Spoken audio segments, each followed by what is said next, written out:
Hello, good evening. My name's Richard. This is Over and Over and Over Again, the Arsenal podcast. This is going to be a live watch-along, of course, tonight's big game at the Emirates.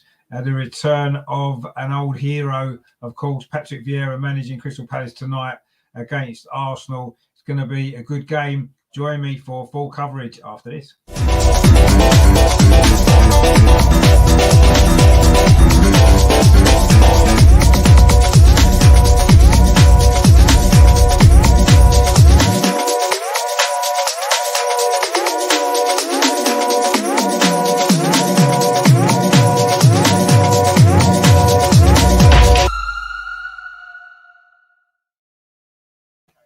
So Arsenal versus Crystal Palace, and tonight kickoff is in just over 10 minutes time. Should be a good game this. Two teams in pretty good form actually. Crystal Palace under Vieira have only lost twice in the Premier League this season. That was away games at Chelsea and Liverpool. Difficult games, of course. They've got a lot of draws. That's maybe been their issue. They've not been able to turn good performances into victories always. Of course, we're on a good run, aren't we? Unbeaten in the last 4 in the league. 3 victories and that draw at Brighton last time out. So should be a good game actually. Palace are playing some good football under Patrick Vieira. It was great to see him back at the Emirates and getting a great reception off the crowd as well. So it's going to be a good game. If you haven't seen it, this is your team news for tonight. So for Arsenal then, we've made just the one change from that Brighton game as Nicolas Pepe is back in the team as many predicted in place of Lokonga. So it's Ramsdale in goal. The back four, as usual, Tomiyasu, White, Gabriel and Tierney. Only 1 goal conceded in those last 4 games, of course. Midfield, it's Thomas Partey. And it looks as though Odegaard's going to maybe drop in a little bit deeper as he did in a recent game away at Burnley. And then it's going to be Pepe probably on the right, Saka on the left, although those two can always swap, of course. And Smith Rowe in the number 10 position behind Aubameyang. On the bench, we've got Leno, Holding, Cedric, Tavares, El Neni, Maitland-Niles, Lokonga, Martinelli and Lacazette. So it's a pretty much full-strength squad, isn't it? Apart from Xhaka, of course, who is injured, as we know. Crystal Palace, and there's one change for them as well from their last game, which was a 2-2 draw at home to Leicester. A bit of a surprise. I think he's maybe got an injury. Of course, it's Zaha, who is out of the team, not even on the bench. So I'm guessing there's some issue there with illness or injury for Zaha. Of course, he's got a good goal scoring record against us actually in recent years, especially here at the Emirates. So it's probably not a bad thing for us that he's not playing. So they line up like this. It's got Aita in goal. They're back for Ward, Anderson, Gaethje and Mitchell. 3 midfield, Gallagher, Mila Olajovic, I can't really say that very well, and MacArthur. And then they've got Ayew, Edouard, and it's Benteke who comes in for Zaha. So that's the Crystal Palace lineup. They on the bench for them, it's Butland, Tompkins, Klein, Kelly, Mateta, not Arteta, Meteta, Koyate, Olise, Schlupp, and Hughes. So they are your lineups for this game. And not too many surprises, not too many changes to either team. I say just one for each team tonight. So it's going to be pretty much as expected on that side of it. I'll put the score up there for you. You were just building up to the kickoff now. I say it's great, isn't it, for Patrick Vieira? I personally believe that he's maybe coming in tonight to possibly as an audition, maybe for a future job here at Arsenal. I'm sure he would love the opportunity to manage Arsenal, wouldn't he? After his great playing career with the club, of course, all them trophies that he won, part of the invincible team. Probably up there as probably in the top 4 or 5 players of all time to play in the Premier League, actually, isn't he? And he's certainly in the top 2 or 3 of my favourite ever Arsenal players as well. So, it's a bit of mixed emotions, really. Even more so for me tonight, actually, because it would have, yesterday was the 40th anniversary of my first ever game against Manchester City. And I would, when the fixtures came out, Crystal Palace at home was the ideal game for this weekend. But unfortunately, Sky moved it to a Monday night. I've not been able to go, which is a little bit disappointing. But anyway, despite that, I do hope that it's still a good game. Obviously, I want us to get a good performance in and try and increase our unbeaten run, which has been, yes, it's been a good run. We've not maybe always played particularly well, have we? Apart from the game against Tottenham in the first half, the other games, Norwich, we kind of scraped past a little bit. Burnley, the same. And of course, Brighton, we were a little bit fortunate to get a draw, as we know. So, although we're on a good run of results, we're not really in that great form, are we?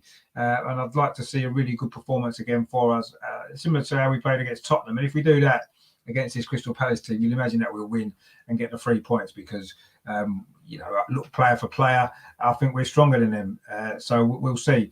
But yeah, I certainly think it's an audition for Patrick Vieira. Maybe not for right now, but I wouldn't be surprised if he does end up at some point as our manager. And I'm sure most of us will be pretty happy about that, I guess, wouldn't we, when you think about it? I mean, he's been a great player, of course, and that's a real proper club legend, isn't he? And he's still quite early in his managerial career, although this is his third job, so he's a lot further down the line, isn't he, than Mikel Arteta?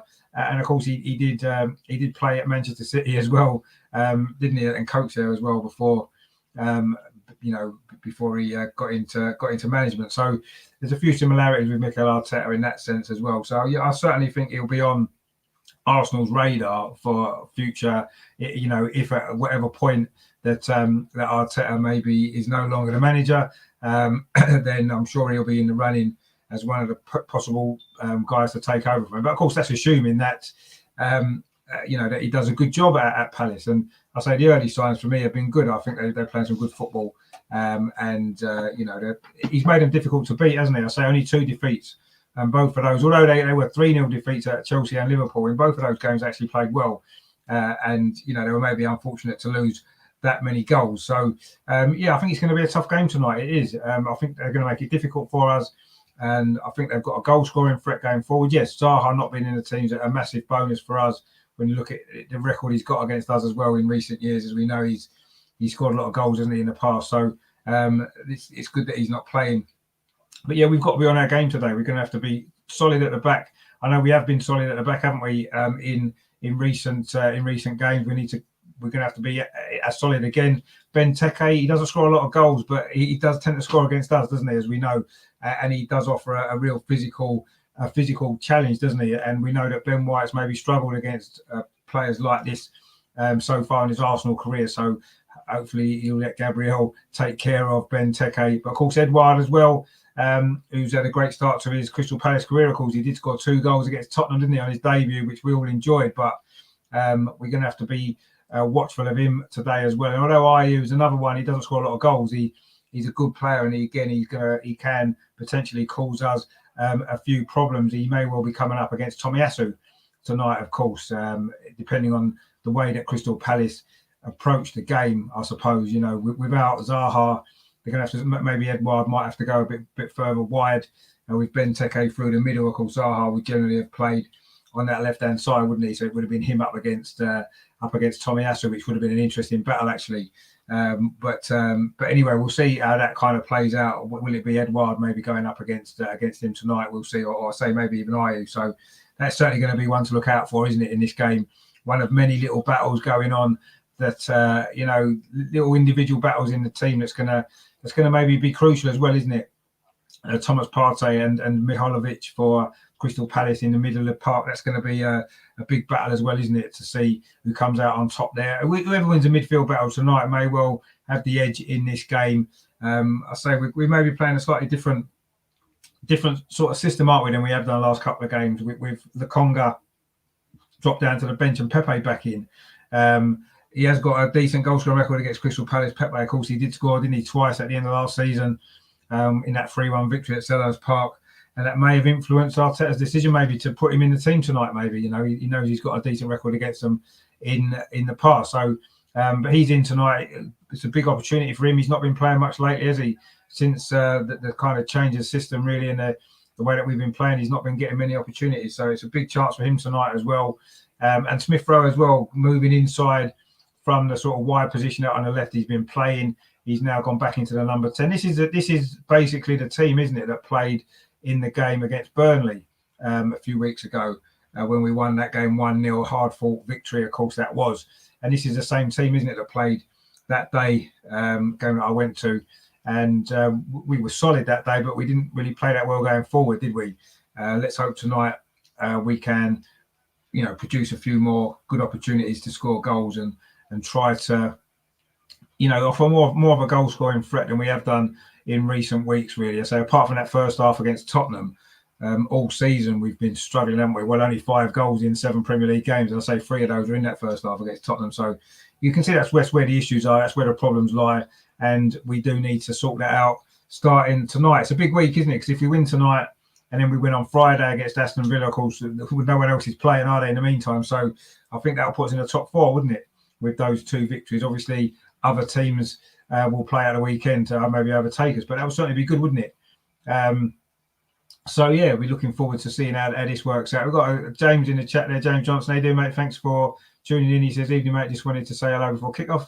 Have a good show. Enjoy the game, James. Yeah, and don't forget to check out James's channel as well. He does some great stuff. Keep trying to get him on the channel. Actually, we have to come on, James, one time. We have to get you on the channel. That'll be good. And Nigel as well. This match is a clash of the captains. 2 of Arsene Wenger's best skippers, in my opinion. Well, certainly Patrick Vieira was. I mean, Arteta is a strange one, isn't he? Because I think when you try to compare them as players, you can't, can you? Because Vieira was head and shoulders above pretty much every other midfield player that's played in the Premier League. So yeah. And Arteta was a good player for Arsenal. He helped us win the FA Cup and decent. Patrick Vieira was just coming out now to a great reception from the crowd, as you'd imagine. I mean, fantastic moment for him, I'm sure. But he'll have his team fired up for this game tonight. Don't worry about that. And James says in the chat there, let me know. I'd love that. Yeah, no, brilliant, James. Yeah, we will get that sorted out very soon. I mean, I'm doing a lot of shows on the channel coming up as well, so I'm sure we can get you involved. It'd be great to get you on the channel. So we can sort that out very soon. So yeah, the teams are out. We're not far off kickoff. Patrick Vieira got a great reception. I say it's quite a mixed feelings really, because I love Patrick Vieira and I want him to do well at Crystal Palace. Obviously tonight, we need to win, so that's got to be put to one side a little bit. But yeah, he was a fantastic player for us, and yeah, I wish him well. And as I said before, I think he could end up coming back to Arsenal as manager one day, if he does well at Palace and maybe elsewhere later on. So we'll see how that goes. But yeah, it's good to have him back at the Emirates, isn't it, briefly for tonight. But let's hope he goes away feeling a little bit sorry for himself after we've beaten them. They're just putting the teams up at the moment. We did run through them just before. So it's just one change for each team, actually. As I said, Zaha's out for Palace. So Christian Benteke's come in, offers a different threat, doesn't he? And that's going to be one we're going to have to watch out for, because he is, of course, as we know, a very physical player, isn't he? Strong, good in the air. And maybe that's where we struggle a little bit. So that's going to be an interesting sort of battle there to see how that goes. And for us, of course, our one change is Nicolas Pepe coming in place of Lokonga, who's dropped down to the bench. I'm personally a little bit surprised. I know it was tipped that Pepe might come in, and I can understand why he brought him in, obviously offering a little bit more of an attacking threat. We are at home, and the onus is on us to attack Palace and score some goals. So I understand why he's done it, why Arteta's done it, but I was maybe a little bit surprised because, we've been unbeaten in the last few games, and obviously the Tottenham game, mind you, actually no, because Xhaka played in that, didn't he, till he got injured. But anyway, he doesn't seem to quite fancy Lokonga yet, does he, regularly in the team? He just seems to be a bit of a backup. And Arteta and Vieira then embrace each other, of course. They never played together for Arsenal, of course, but they played against each other when Arteta was at Everton and Vieira was obviously at Arsenal. So I think they did work together at Man City briefly, actually, when he went there. So, but it's good to to have them two back. So I say two Arsenal captains, as Nigel says in the chat there, two Arsenal captains. In fact, this is the last time that two ex-Arsenal players have been managing, or two ex-Arsenal players have been managing against each other since, I think it was back in the 1990s when Alan Ball and George Graham were the two managers. So it's been a long time since anything like this has happened. But we are ready to kick off. Crystal Palace in all yellow kit. Arsenal, of course, in the red shirts and white shorts. Obviously, white sleeves, white shorts, and the players are just taking the knee. Of course, Zaha wouldn't have done that, would he, if he was here, because he's got his own way of doing that. And Aubameyang has a little word there with Ayew. We are off and running. Arsenal are attacking the goal to our right in his first half, which is a clock end for those who know the Emirates, where my old season ticket used to be at Highbury. And Arsenal immediately have got a throw on this near side, which Tomiyasu is going to take. He's made a big impression so far, hasn't he? The Japanese right back so far in his early part of his Arsenal career has done really well, hasn't he? We've immediately got the ball out over on that left-hand side with, it looks like Saka's over on the left and Pepe's on the right, actually, where we've started this game. Anyway, we are in possession of the ball. It is Pepe now on this near side, which is, of course, the Arsenal right. So it's Saka on the left, Pepe on the right, and Pepe's got the ball again on this near touchline. He's forced back by Edouard, who looks as though he's going to be playing on that side on the left for Crystal Palace, maybe the left of the three for them, in the place of where Zaha would normally have been playing, of course. But Arsenal keeping possession in these early stages. We've not even played a minute yet. Ben White now with a ball. Oh, that was a poor ball, actually. It was cut out by Edouard, but Ben White's going to get there first and manages to keep it in. Nice little back heel, actually, up to Smith Rowe and then back to Tomiyasu. A loose pass there from Ben White, but he did recover well and tied it up nicely. Now, Kieran Tierney over on that far side. He's not had a great start to the season, Kieran Tierney, has he? So a good performance from him tonight would be nice. See if he can get himself back to the levels that we know he's capable of. And now, of course, he did so well last season, didn't he?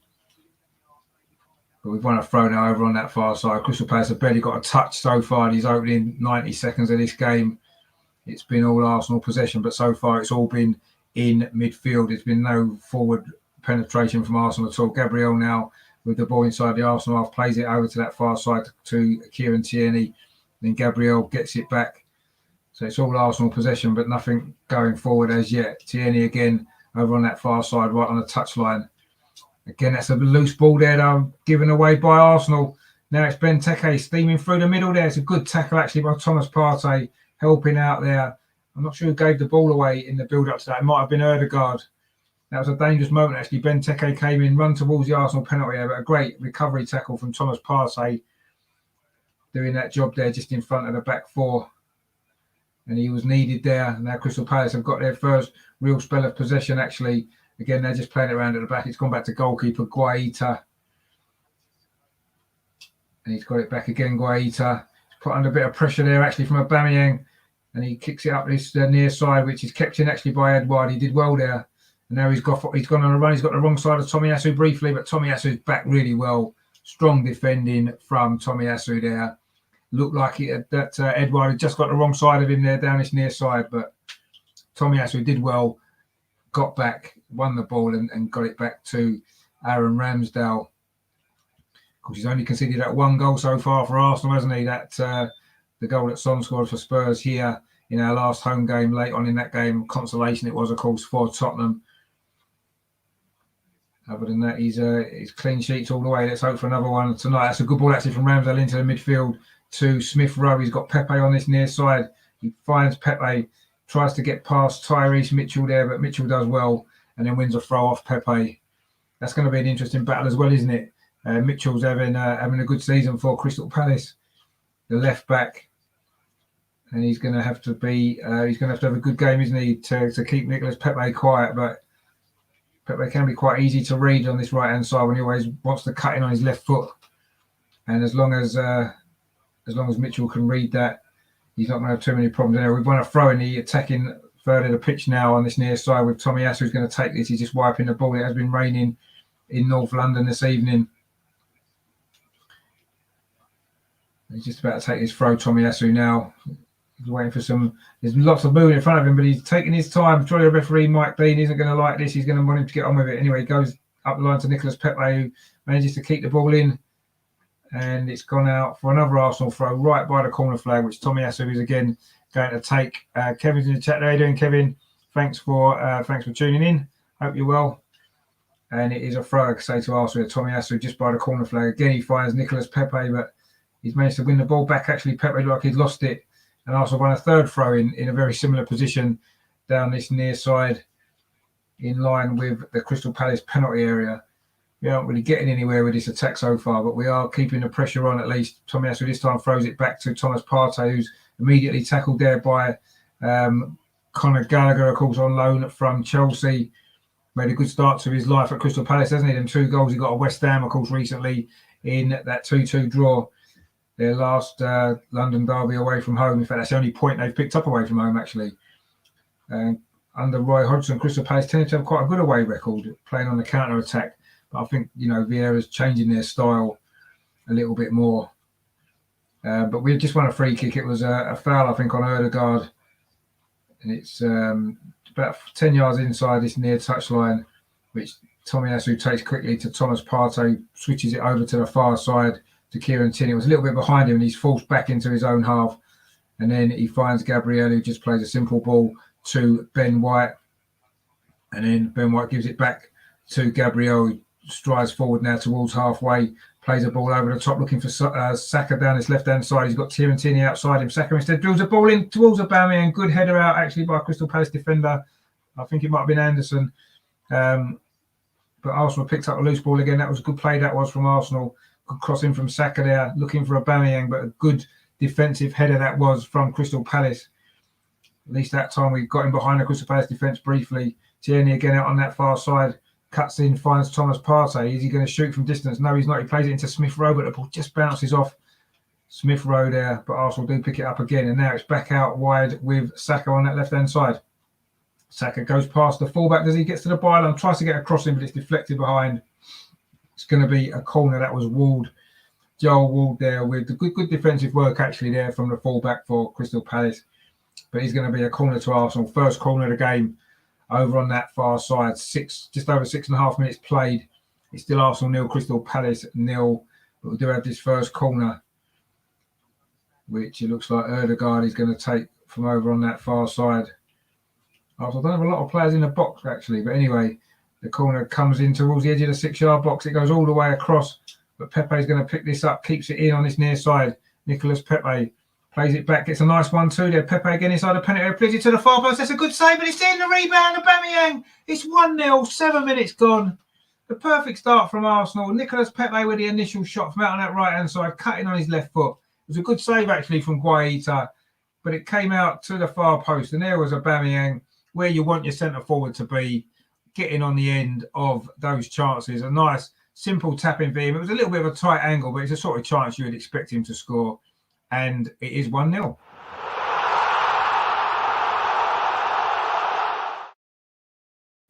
fact, it was a very tight angle there, and you see the replay. It's a good finish, actually. It looked a simple finish because he had an open goal, but it was a very tight angle, and he was able to slot it in.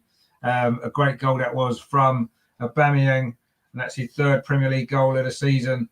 He's certainly getting his form back. Another new haircut for Aubameyang tonight as well.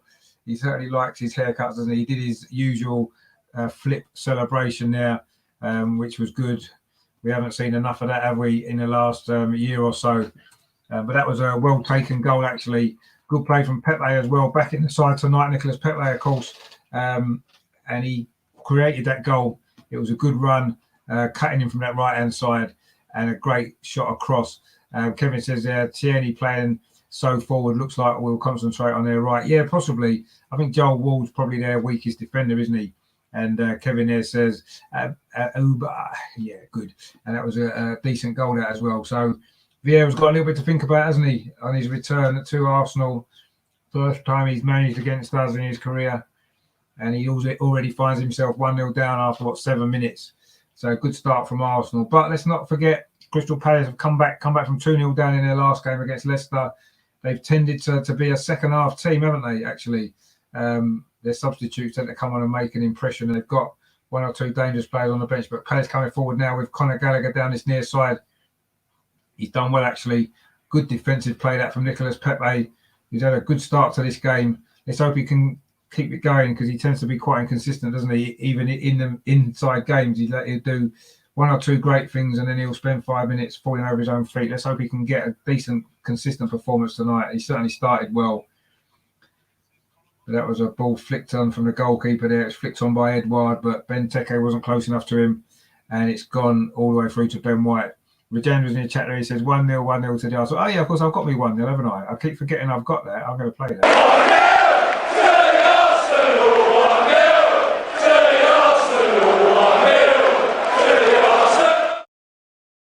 Yeah, it is 1-0 to the Arsenal, yeah. No, I enjoy playing. I keep forgetting I've got it, actually. And then when we score, I get excited and forget to play it. But anyway, it is 1-0 to the Arsenal, of course, the famous score. But it's very, very early in this game, isn't it? So loads of time for more goals.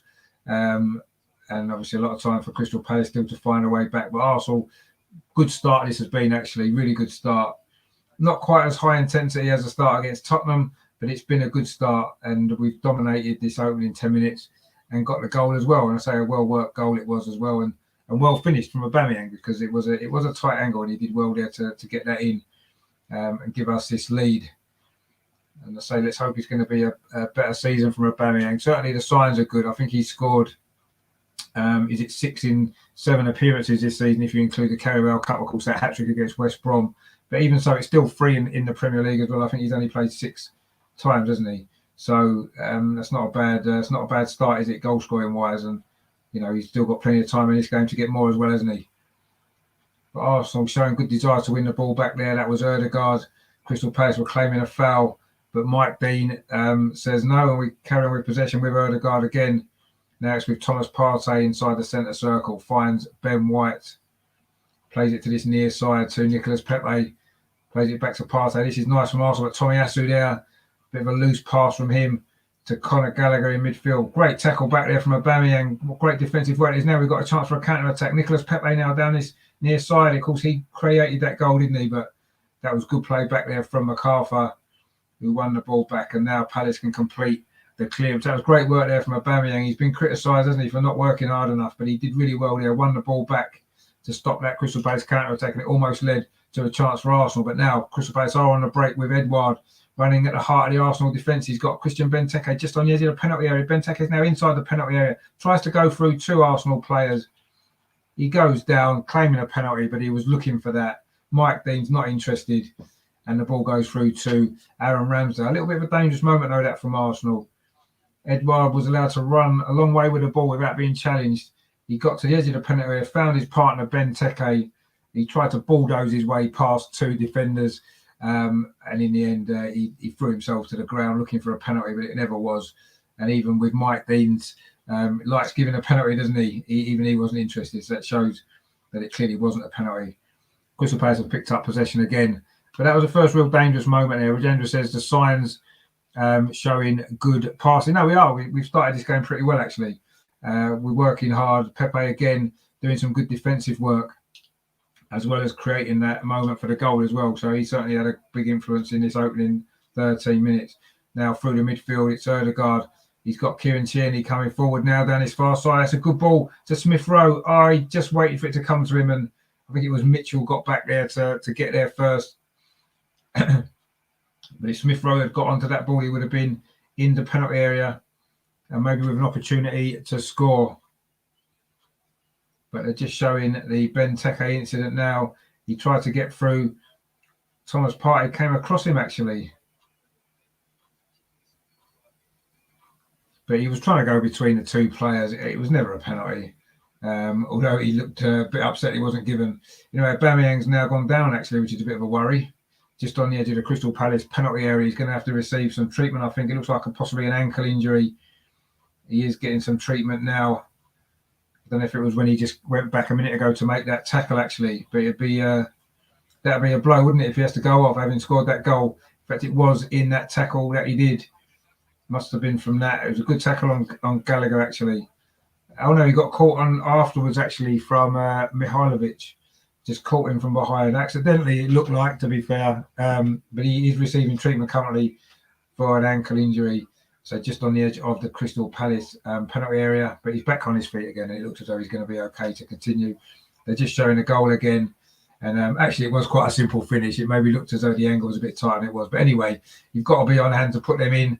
And he was a good finish, turning it in from inside the 6-yard box at the far post after Pepe's shot from the right had been saved by Guaita. So a little dancing celebration there as well for Aubameyang, I say, with his new hair. And he's still not moving totally freely. He's limping over to the sideline, to the touchline now on his near side.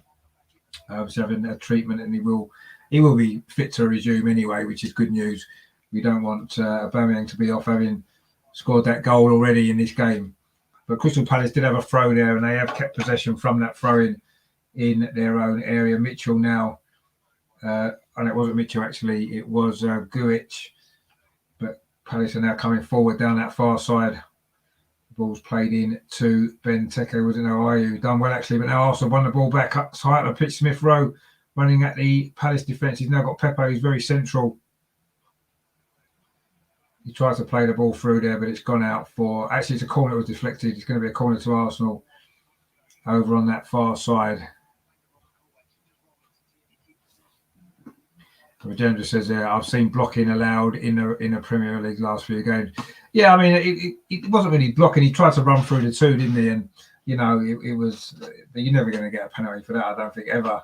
Although he seemed to think it was. Anyway, we've got a corner here because it was the last corner that we did score from in the end. That's another deep corner to the 6-yard box. Comes all the way to Pepe. This time, I think that was a shot, but it was drilled right across the goal. But Crystal Palace now can complete the clearance. And in fact, they've got it up. And suddenly they could be on a counter attack here. They've got 2 or 3 players forward. Ayew now down this near side. Smith Rowe is trying to hold him up, and Pepe, who's actually working so hard in this game in his opening 16 minutes. If he keeps this up for 90 minutes, that's going to be a great effort from him. But Crystal Palace have still got possession, but we did force them back there. It looked for a brief moment as though they were going to be able to get a counter-attack, but Smith Rowe and Pepe got back really well defensively, and that prevented that particular attack. But Palace are still in possession over on that far side with Gallagher again. Plays it forward into... it's going to be a free kick. Actually, it was a foul there on Ayew on halfway. I think it was by Gabriel. And it's going to be a free kick to Crystal Palace just inside their own half over on that far side. But it's been a good start from Arsenal, this. Some good passing movements from Arsenal. Obviously, the goal. But Crystal Palace are now looking to try and find a way back into this game. Mitchell plays it up the line to Edouard. Was he offside? No, he's not. He's just coming inside the penalty area now, and then the flag has gone up. He did look as though he was offside. But again, the linesman's waiting there before flagging to see what happens, but in the end it was offside, and rightly so. It was given against Edouard. So he's made a decent start, hasn't he, to his Crystal Palace career. So yeah, there's a player that a few Arsenal fans were sort of interested in maybe us buying at one point when he was obviously at Celtic doing well, but it's Crystal Palace where he's gone, and he's doing well for them, isn't he, so far? I'm sure if he continues to have a strong season, then there will be some bigger clubs coming in for him. No disrespect to Crystal Palace, but that tends to be what happens, isn't it? There's a good tackle there midfield actually from Ayew on Ødegaard, and now Crystal Palace can maybe come forward themselves with Ayew again.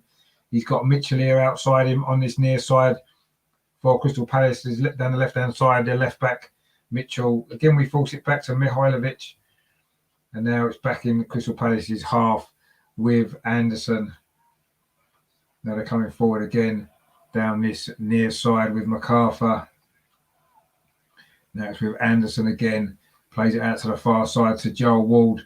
Crystal Palace keeping possession inside their own half, not really threatening, but now they're coming forward. That's a good ball actually to Mitchell down this near side. Mitchell tries to get across, and Tomiyasu blocks it, and it's going to go out for a throw to Crystal Palace just down by this near corner flag. It was Mitchell's cross there, but Tomiyasu did well. Rajendra there says, well held up by ESR. That was on that just counter attack there from Crystal Palace. It was ESR, and Pepe did well actually. Worked hard defensively, but Crystal Palace are coming forward now on this near side. Again, it's good defensive play from Pepe, right in by his own corner flag. Really a good play that was from Pepe. Brilliant stuff.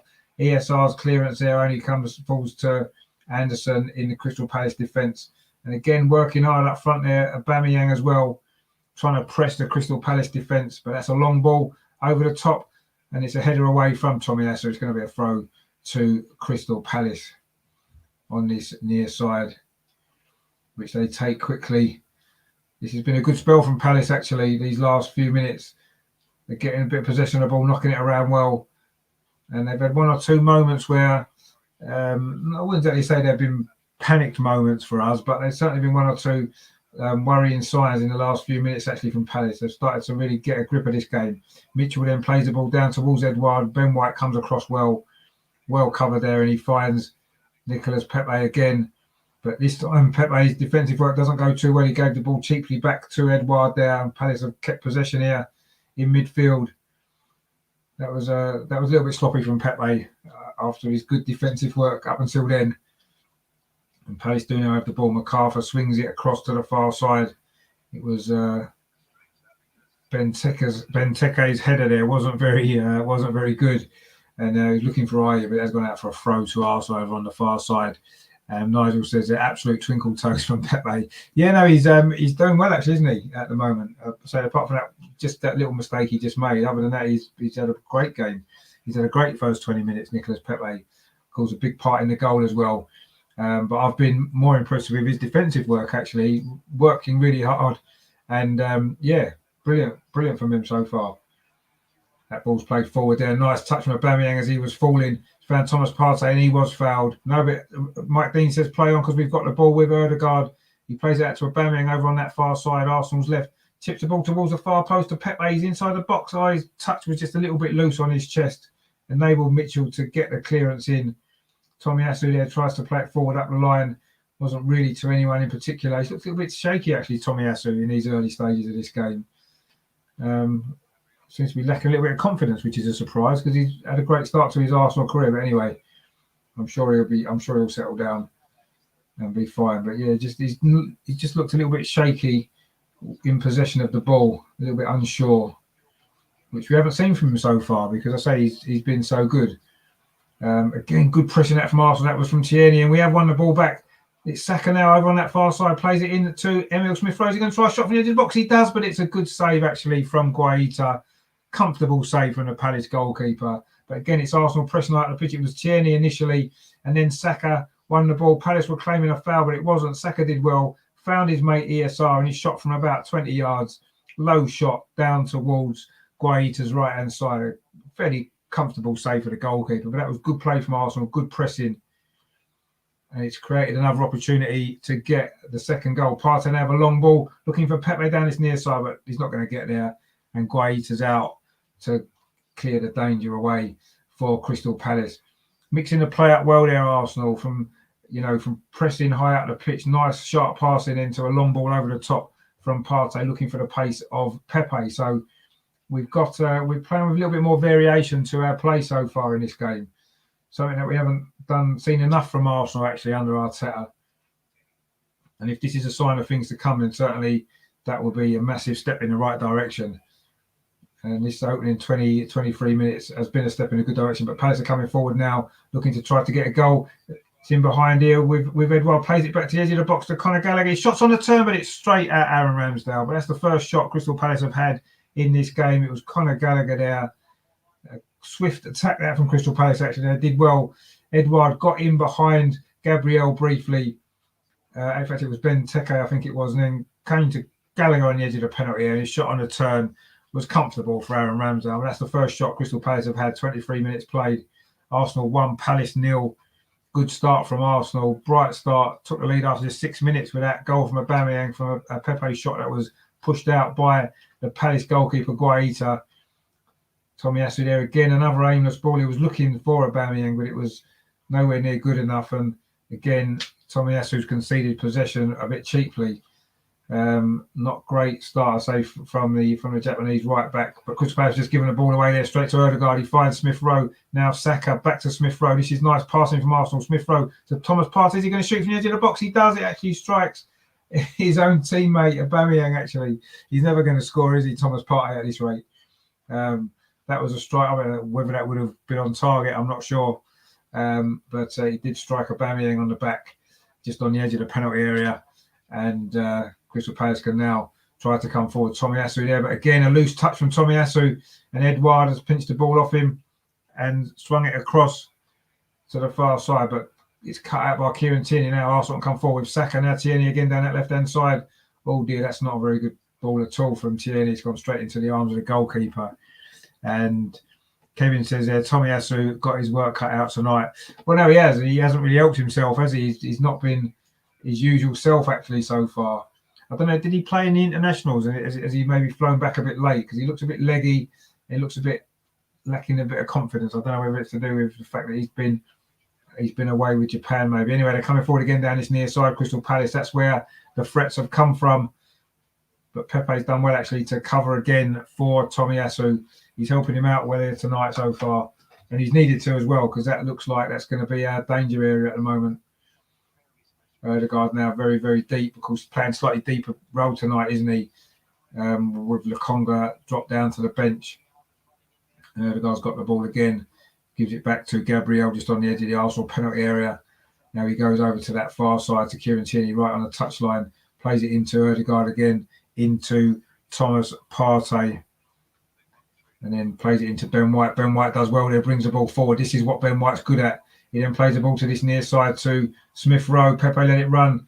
Pepe's got it back again now, gives it back to Smith Rowe on this near side. Can Smith Rowe get a cross in? He can. It's actually a decent cross towards the far post, but a Crystal Palace defender's there. Joel Ward heads it out, but not very far. Kieran Tierney will pick it up, finds Saka. Again, that was good play from Arsenal. This has been a decent 25 minutes. Is that another ball over the top towards Kieran Tierney? Can he keep it in? The cross gets deflected, and has it gone out for a corner? No, it hasn't. Guaita's kept it in, and Tierney's actually slid into the advertising board behind the goal there. Gingerly gets back to his feet, but I think he's okay, and he runs back onto the pitch. Kevin says there he's travelled most out of the Arsenal squad. Yeah, I thought he may have done, and he certainly looks as though he has as well in this opening 25, 26 minutes.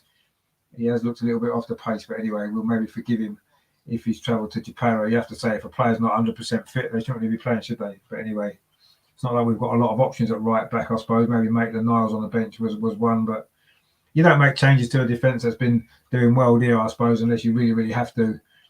I'm not sure Tomiyasu will last this full game, judging by these how he's been looking so far. But anyway, it's still early days. I'm sure he'll settle down. But Palace now coming forward. So they've certainly responded well to going behind, to be fair. I mean, we've still been a much better team, but they have had a lot more possession in the last 10 minutes or so, although we have had one or two good moments as well when we've won the ball back high out of the pitch. McArthur there into Benteke, who turns on the edge of penalty. Benteke with a shot. Good save from Ramsdale. That was probably going in the far corner, that shot there from Benteke. He's looked quite lively so far in this game, actually. He got the ball on the edge of the penalty. He turned, got the ball onto his left foot there, and it was shot down into Aaron Ramsdale's right, fairly close to the Arsenal goalkeeper there, and he was able to save it fairly comfortably. But that was a better moment than that from Palace. I say Benteke's looking pretty sharp. And I say he has got a decent goal scoring record against us, which I'm sure he'll be aware of as well. Now, Saka tried to find Pepe on his near side, but Pepe was a little bit on his heels. It's gone out for a throw. Nigel says there, Partey has many Vieira attributes, but it seems he doesn't own a pair of shooting boots. No, he doesn't. I mean, Vieira didn't score that many, did he? Generally, for Arsenal. So, yeah, they have got some similarities. I totally agree. I think Partey's got a little bit of way to go yet to prove himself to be as good as Patrick. But, yeah, the early signs are good. And it's nice that he's now getting a run of games in the team, isn't it? Being fit, which is something that we've not really seen too much of since he's joined, actually. So, you know, he's played sort of 4 or 5 games now, hasn't he? And he's looking better and better every game. So, yeah, let's see how that works. But, yeah, it's good to have him back because we need him desperately, especially with Xhaka out. You know, midfield is the one area where we have been lacking a little bit, haven't we?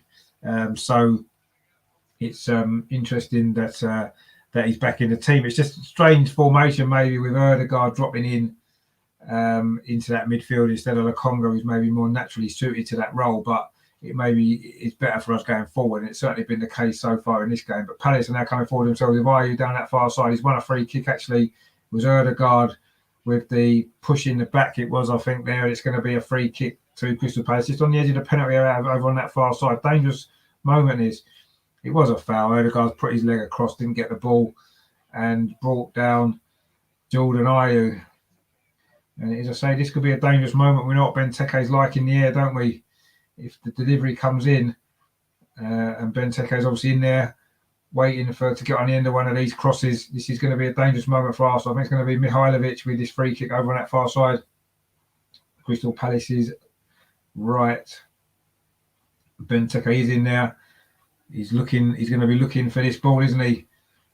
We need to be switched on at the back. We need to try to get in front of Benteke, stop him getting this ball. The cross comes in towards the near post. It wasn't a great free kick, luckily, and I think it was Ødegaard headed it out. And that was a wasted opportunity from Crystal Palace, actually. When you've got a player like Benteke in the penalty area, you need to get a better ball in, and Mihailovic is there. His free kick was poor, and Ødegaard was able to head it clear. And that particular moment of danger has thankfully passed. The ball is now back with Guaita, the Crystal Palace goalkeeper, kicks it over to that far side. Ayew wins his header, plays the ball forward. Conor Gallagher tries to get on the end of it. He does well actually against Gabriel. And now Palace can come forward down his near side with Edouard, who's had a decent opening spell for Palace actually here. Edouard runs at Tomiyasu again, but this time Tomiyasu does really well and takes the ball off him and manages to clear the ball away up to halfway. But he's been struggling, Tomiyasu, against Edouard, but he did well there. Maybe that'll give him a bit more confidence. This time he's up against Mitchell. Mitchell trying to twist and turn and get a bit of space. Instead, he goes back to MacArthur. And now again, Crystal Palace coming forward. They're looking for a ball through the middle, but it wasn't a great ball. Ben White cut it out. And Thomas Partey's ball forward comes off a Crystal Palace player. MacArthur, I think it is. And it's gone out for a throw to Arsenal. MacArthur is just limping there, actually. I don't know quite what happened there, but anyway. It's going to be a throw to Arsenal on this near side. 35 minutes nearly played. Arsenal 1, Crystal Palace 0. And Crystal Palace are starting to look a little bit more dangerous in the last few minutes. They've had a lot more possession. And they have had that one shot, of course, from Benteke, which brought a save from Aaron Ramsdale at full stretch. It was a fairly comfortable save, but he at least was exerted. Finally, Aaron Ramsdale has not had much to do so far. In fact, neither goalkeeper has particularly. Of course, that one save that Guaita made as well earlier on, but he could do nothing about the goal. But now Arsenal coming forward again down the far side with Kieran Tierney, plays the ball in. I think it was meant for Smith Rowe actually, and Ødegaard deflected it away from him. We maybe should have left that and let it run through to Smith Rowe. And now Crystal Palace can look for a counter attack as well with Jordan Ayew, who slipped over actually under a bit of pressure there from Bukayo Saka, who went off on a run down that far side but didn't get the ball, and now it's back with Gabriel instead. But it's been a decent first 32 minutes from Arsenal. The early goals obviously helped. But Crystal Palace, I say, have come back into it a little bit more in the last few minutes, and we maybe need to get our grip back on again. Ben White now plays the ball up this near side to Emile Smith Rowe. He plays it square to Thomas Partey, then flicks it out to the far side to Kieran Tierney, and then to Saka right over on that far touchline. That's a good ball up the line actually to Ødegaard. Whips the ball into the near post, but there's no Arsenal player attacking that near post, and it's cleared away by Crystal Palace's Anderson. And it is a throw to Arsenal on the far side, which Kieran Tierney's already taken. He's found Gabriel. Now it's into Ødegaard. Plays it back to Ben White. Under a little bit of pressure from Benteke. Played the ball towards Nicholas Pepe, but it wasn't a great ball. It's gone out for a throw to Crystal Palace.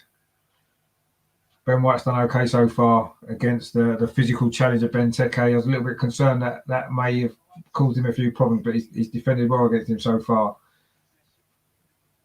In fact, Arsenal have defended pretty well as a team, from the front so far, which has been good to see.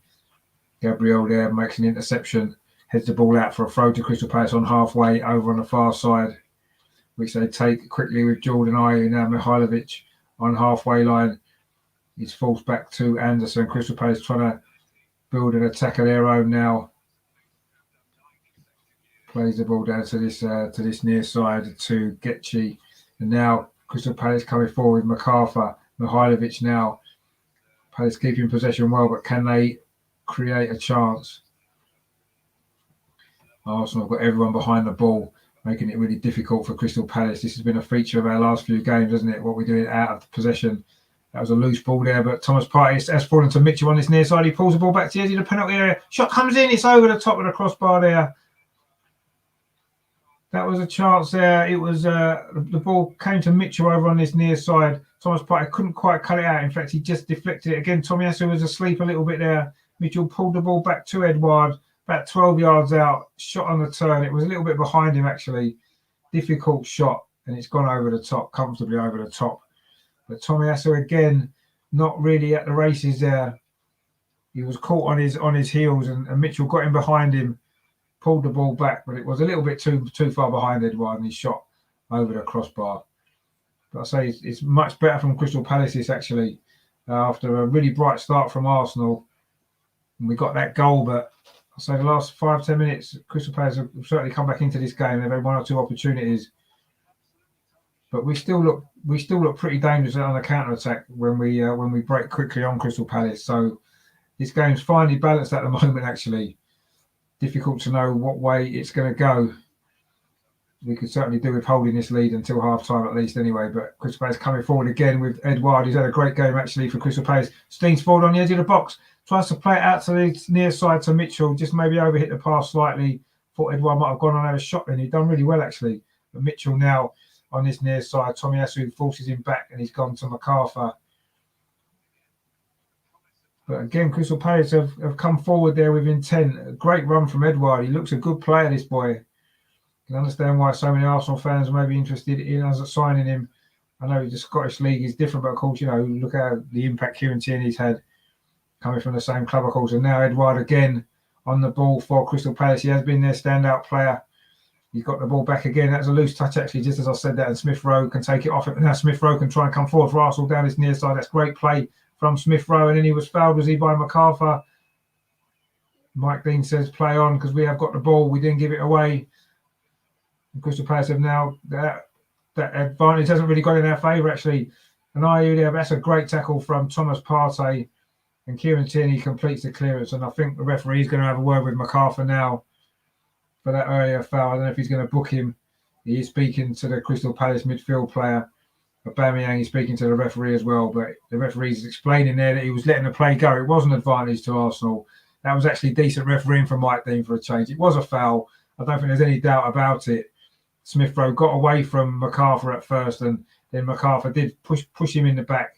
But Arsenal won the ball, and it was a good advantage. We just didn't make the most of it. Nigel says here, Ramsdale is giving a defence an earful, and rightly so. We've gone to sleep after that Aubameyang goal. Yeah, it's because we've allowed Crystal Palace to get back into it a little bit, haven't we? And yeah, hopefully we won't pay for that. You can see how dangerous they are. I mean, I think Edouard's been outstanding for them actually so far. I think he's had a really good game. So yeah, it's we need to sharpen up again, get back to what we were doing in the first 15 minutes, 20 minutes of this game, where we were closing down early, we were winning the ball high up the pitch, and we were causing them problems. But the last sort of 10, 15 minutes, it's been a little bit more difficult. We've allowed Crystal Palace a little bit more time, and they've looked dangerous themselves. And I wouldn't say we've been hanging on to the lead. They've only really had one shot on target, but we've certainly, lost the initiative that we had early in this game. Ramsdale there with a long kick towards Pepe. He wins his header. He tends to win a lot of headers, doesn't he, Pepe? Aubameyang there pushes the ball back onto Pepe, but it's well covered there by the Crystal Palace defence. It goes back to Guaita, who goes long, but it's going to go out over on that far side for a throw to Arsenal. I say it's pretty evenly balanced, this game. Arsenal just with an early goal at the moment is what separates the team. But I say Palace have certainly played their part in what's been a pretty entertaining first half, actually. Ramsdale now's got the ball. There's a back pass to him from Tomiyasu. He goes long up this near side, but Crystal Palace, MacArthur wins a header. And then Mitchell wins a second header, but now Thomas Partey can come forward. Odegaard in the middle of the park there wins the ball back and plays it to Ben White. Nigel says that ESR reminds me of Alexander Hleb with his sharp turns and those low socks. Yeah, he's got a little bit of Hleb about him, hasn't he? Hleb was another one who didn't score many goals, really, did he? A bit like ESR hasn't quite managed to score regularly enough for Arsenal, but I'm sure that'll come as he develops.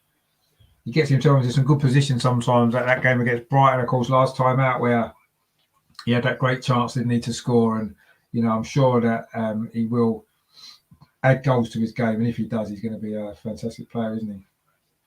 But the dangerous Edouard there has done well again for Crystal Palace. They come forward. Conor Gallagher plays it out to that far side. So Ayew Gallagher gets it back. He can't get across in there. Good defending by Odegaard.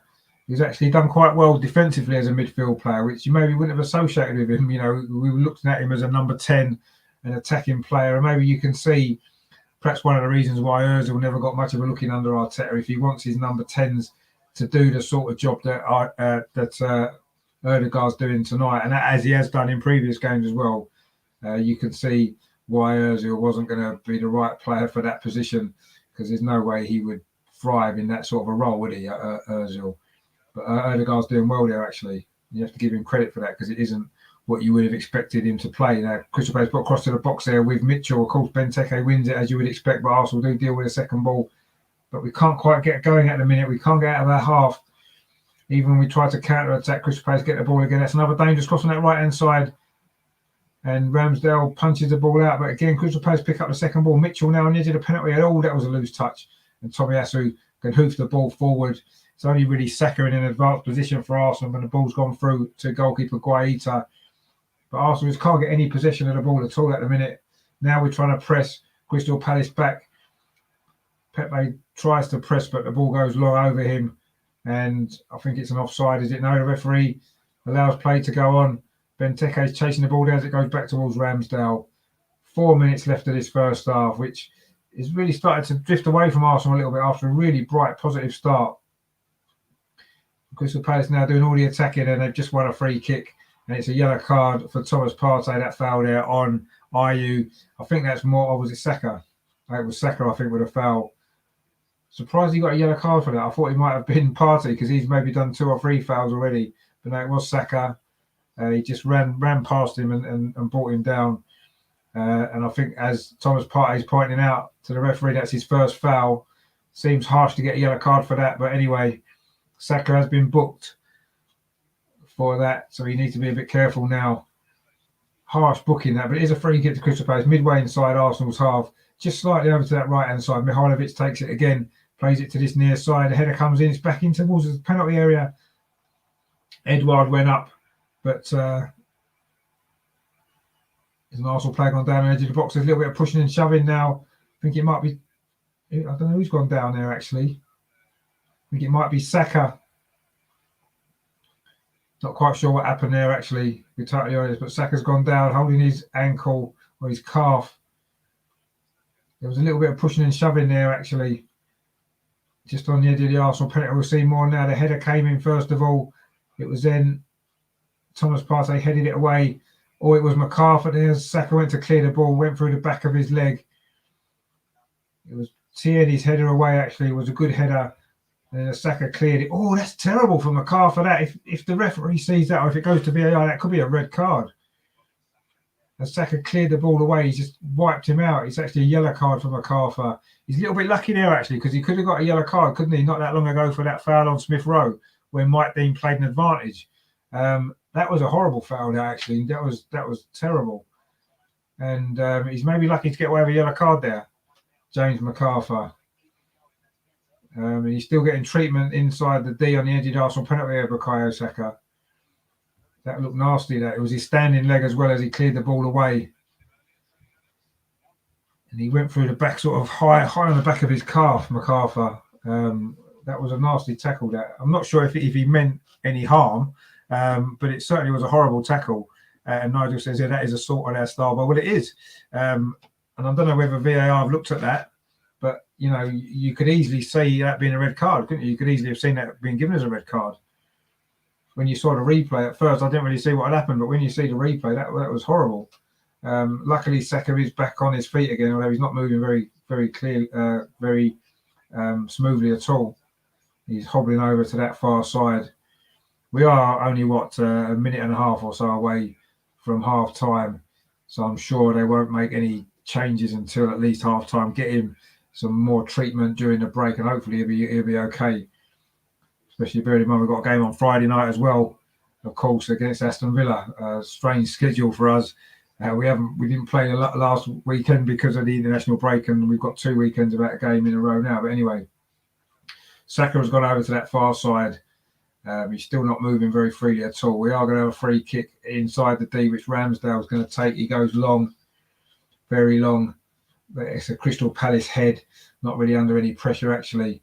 Now, Smith Rowe, can he get his foot on the ball? It breaks to Erdegaard, who finds Gabriel. Saka is now coming back on over on the far side.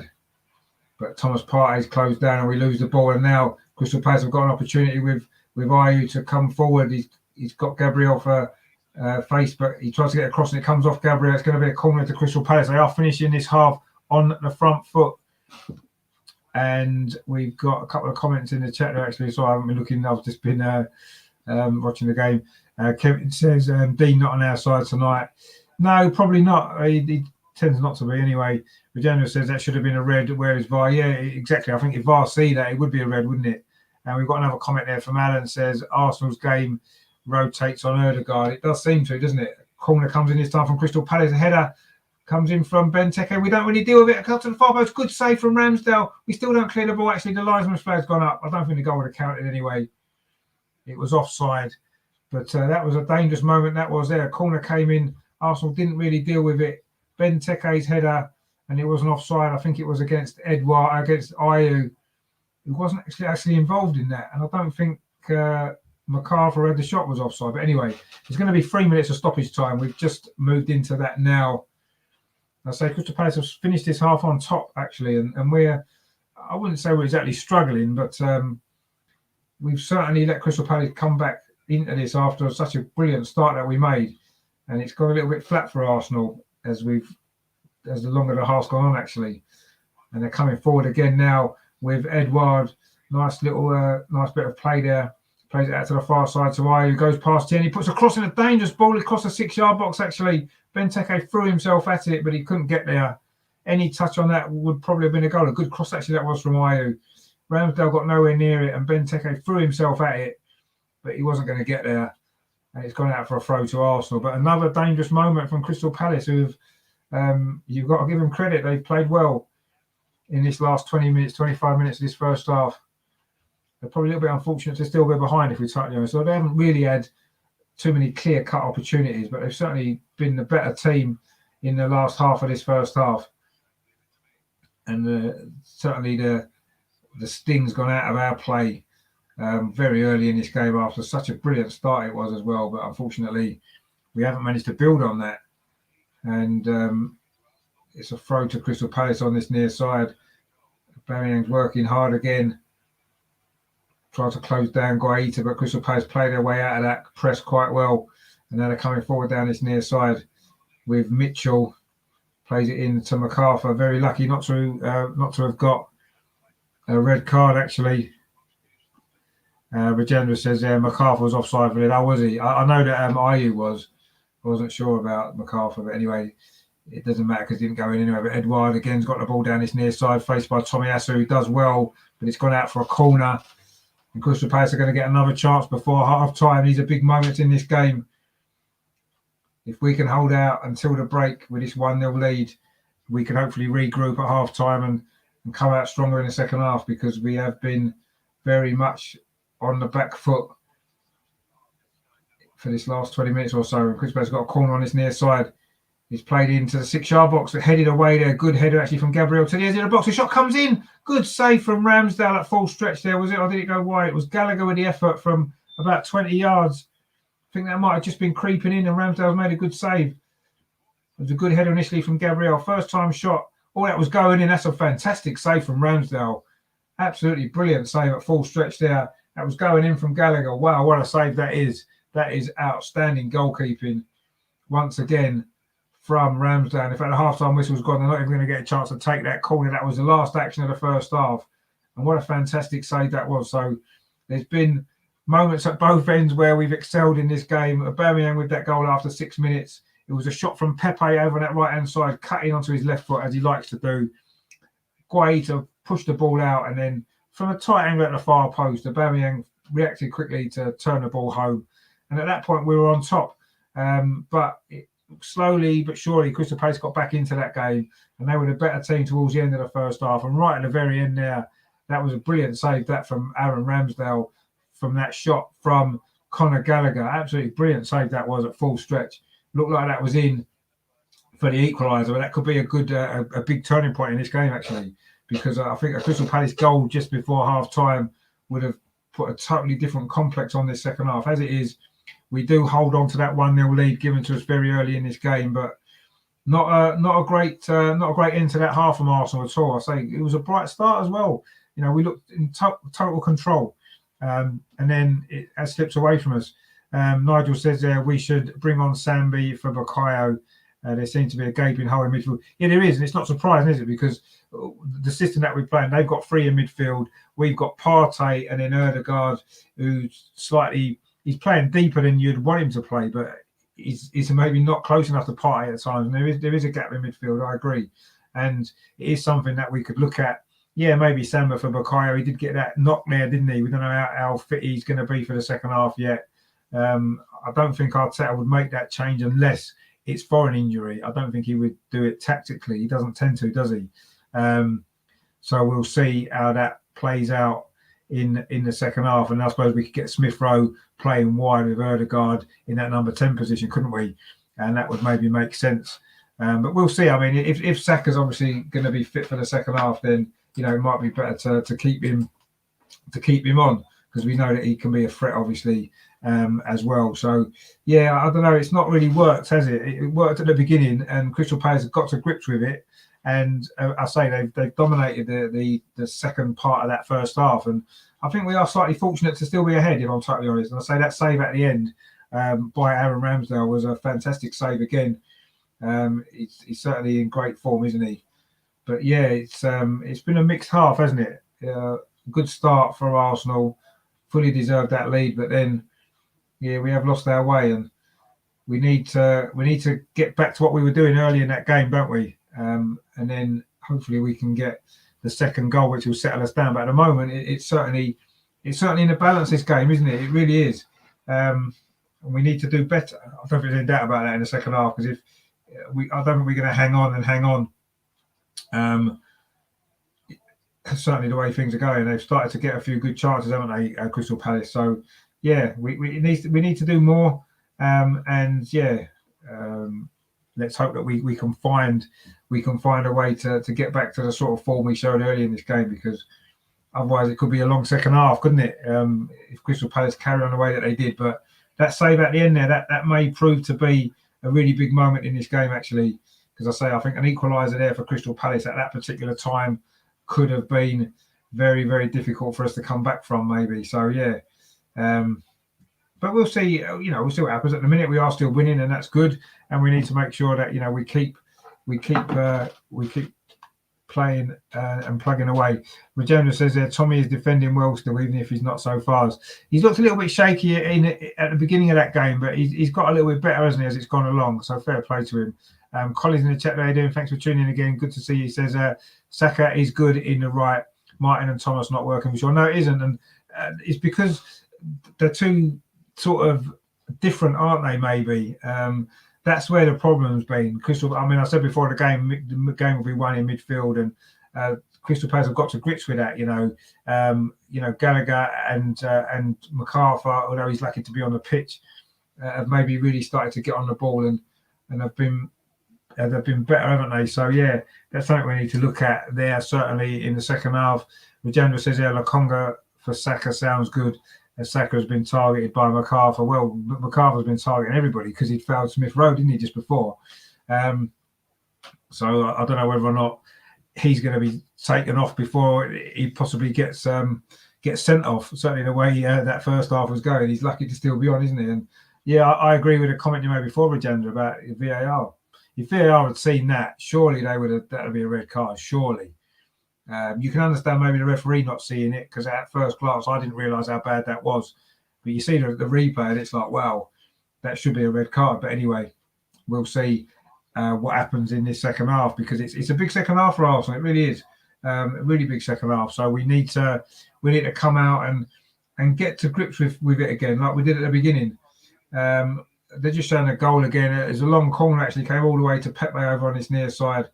He played a 1-2 with Tomiyasu, cut inside onto that left foot. Good shot, good save. And then there's Aubameyang to do what Aubameyang does best, which is put the ball in the net. That's what he does. And he did it really well there. It's a good goal, actually. Nice work on the edge of the box there. Good shot from Pepe. And Aubameyang finishes it from that tight angle. Good poacher's goal. They're the sort of goals that strikers like, aren't they? The ones where you've got to be there to just tap them in.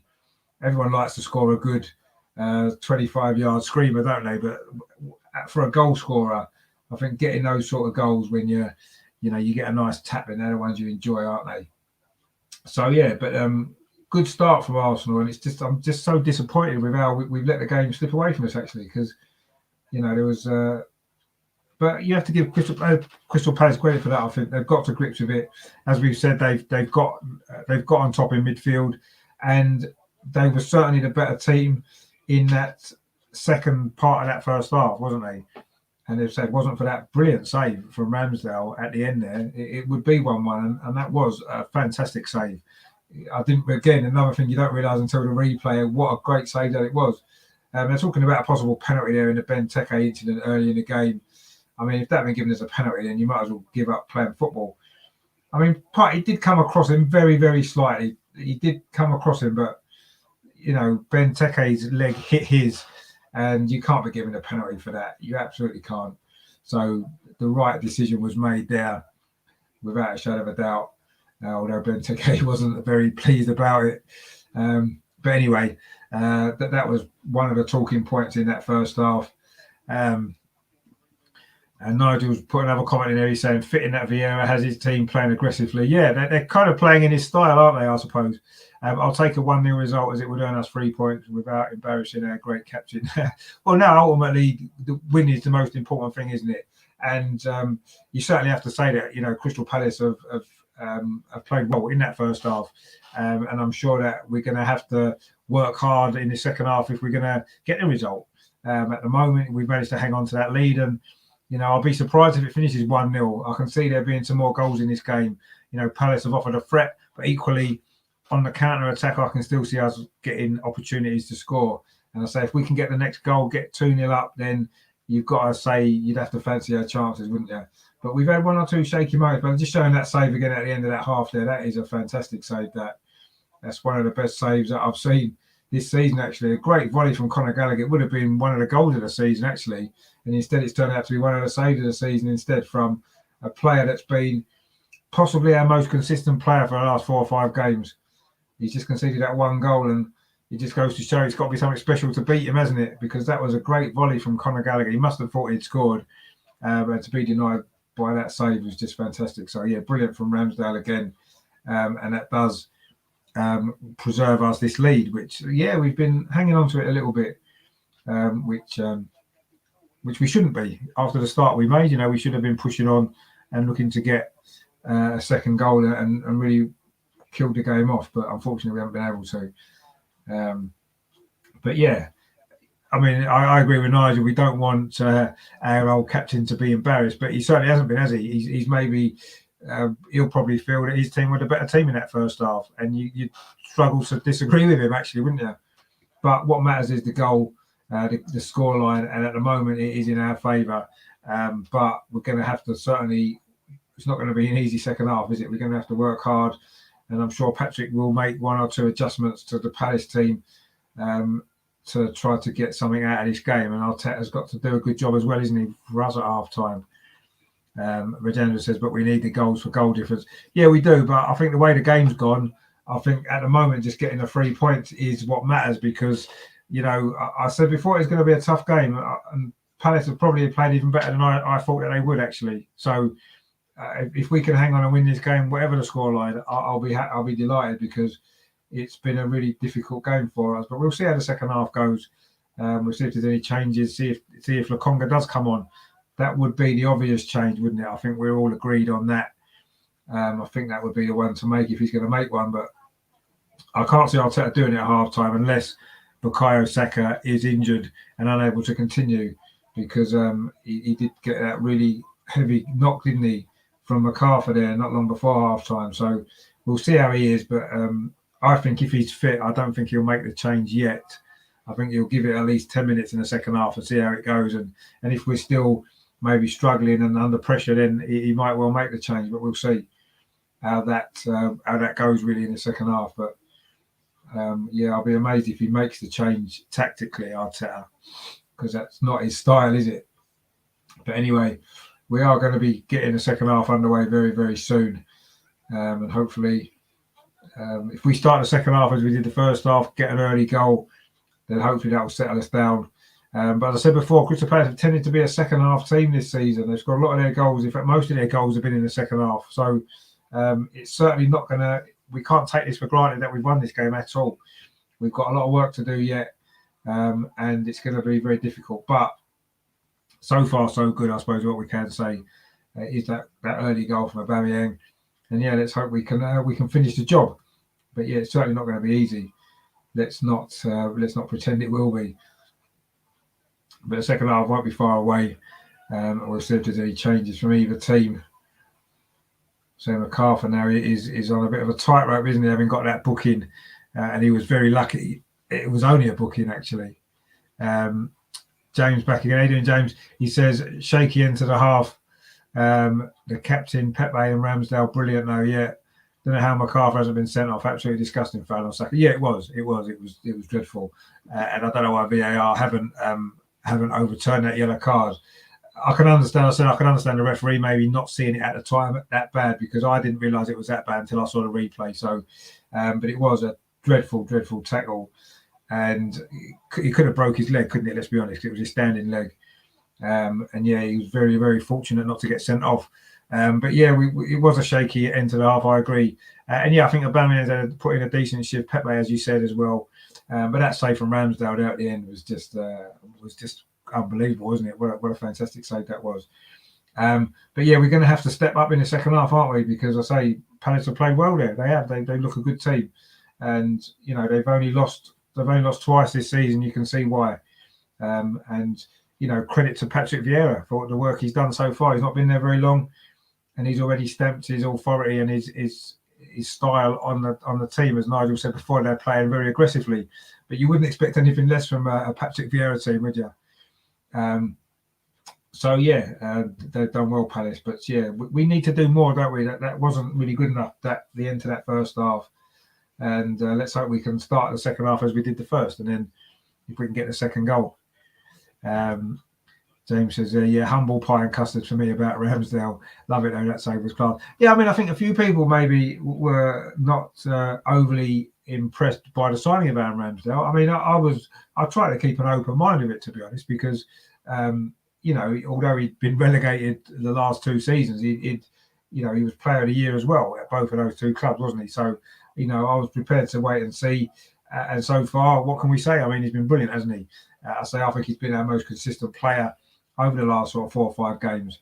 So, and obviously tonight he's done it again, hasn't he? With that fantastic. Well, not only that save, I think all round he's looked solid and strong, hasn't he? So they just showed that foul again. Actually, the more you see it, the more you're shocked that it's not a red card. I mean, that is just unbelievable. It's right in front of the referee as well. Actually, he's got no excuse. He should see that because he's give the foul, and it's right in front of him actually. So, yeah, I don't quite know what he's done there. I mean, that is just dreadful. I mean, that is a horrible foul. You see it in slow motion, and it does look 10 times worse. But that was dreadful, and he's very, very fortunate, Mayor MacArthur, not to have been sent off. Let's hope Saka's all right, actually, because that could have been very nasty. They're showing the replay again. I don't want to keep seeing it, actually, because I don't actually like it. It's horrible. In fact, he's lucky that his leg was actually just leaving the ground as he connected with it, because I think if his leg was still firmly on the ground, I think he's broke his leg there. But luckily, he was just his foot was just about coming off the ground, and he's lucky. Saka's lucky not to have a bad injury, and MacArthur's very lucky to still be on the pitch. But anyway, I don't know what VAR are doing, to be totally honest, because how can they not see that as a red card? But Sambi is coming on, Sambi Lokonga. I'm assuming it's because Saka is unable to continue, because that was a horrible injury or horrible tackle on him. Nigel says there, Mike Dean boils my blood. He boils everybody's blood, doesn't he? And it is Saka that's gone off. I believe it's due to the injury as opposed to a tactical masterclass from Arteta, but we'll see. When you look at that tackle again on Saka, I'm not surprised he hasn't come out for the second half. Let's just hope it's not that serious, and he'll be fine for Friday. But we are going to change the shape of the team slightly out with Sambi. I'm assuming Smith Rowe's going to go more wide, probably to the left. Pepe will be on the right, and Erdegaard will probably drop into the number 10. And, you know, whether that was forced or not, it's what we needed to do. And hopefully it'll mean we can get more of a grip on this midfield, and we can sort of gain control of this game, which was slipping away from us. We are back and underway in the second half. Arsenal are tackling the North Bank, which is to our left, in this second half, looking to get the second goal, which will really put us in a strong position. Gabriel now inside the centre circle, dinks the ball forward. He's flicked on by Aubameyang to Pepe over on that far side inside the penalty area. Pepe, he wants to come back onto that left foot. He finds Erdegaard, who's going to be a lot further forward in this second half. That was a cross there from Tomiyasu. It was blocked, but Crystal Palace can't get it away. Smith Rowe finds Tierney, plays it back to Sambi Lokonga. That's his first real involvement in this game, having just come on at half-time for Saka. I said, let's just hope the injury is not that bad. Lokonga now plays up the line to Kieran Tierney on this near side. Lokonga gets it back, plays it into Thomas Partey and Gabriel. Arsenal have started this game certainly with a lot of possession. And let's see if we can create a chance and get a goal. Tomiyasu now on that far side, looking to see if he can cause some issues going forward. He has got better as the game's gone on, actually, after a really shaky start. Anyway, Ødegaard there with the ball in towards the penalty area. It's cleared away by Anderson, and it's gone out for a throw to Arsenal on the far side, just about 10 yards inside the Arsenal half. A little bit better start this from Arsenal. Crystal Palace haven't got a kick yet. This was what we said at the start of the first half, didn't we? It was a very similar start then. And it's been a very similar start to the second half again. Let's see if we can get this early goal. But Palace now just giving the ball away. Smith Rowe actually lets it run underneath his foot to Lokonga. He's got Kieran Tierney outside him. Tierney now plays the ball square to Thomas Partey. Is he going to shoot? He does shoot from distance. Oh, just wide. He's getting close to Thomas Partey. That was about 30 yards out of that shot. It would have been a hell of a goal, actually. He got the ball from it's about 25 yards, actually. Tried to curl it in. Goalkeeper had it covered anyway. He's hit the post behind the goal. Couldn't curl in enough. And I think the goalkeeper guy, he had it covered anyway. Is a goal kick to Crystal Palace, which they've taken quickly. Now the ball's on his near side. It's played up the line towards Gallagher. Turns away from his man. Well, Gallagher now, he's got a little bit of space. What can he do with it? He tries to play the ball through to Benteke, but he didn't get it right at all. And it's run through to Ramsdale, of course, man at the moment there at the end of that first half. Now Smith Rowe, quite an open start to the second half now. Kieran Tierney on this near side plays the ball back to Lokonga. Already seen quite a lot of the ball Lokonga since he came on at half-time. Certainly the shape of the team looks a little bit better now. I say whether it's by accident or design, we're not sure.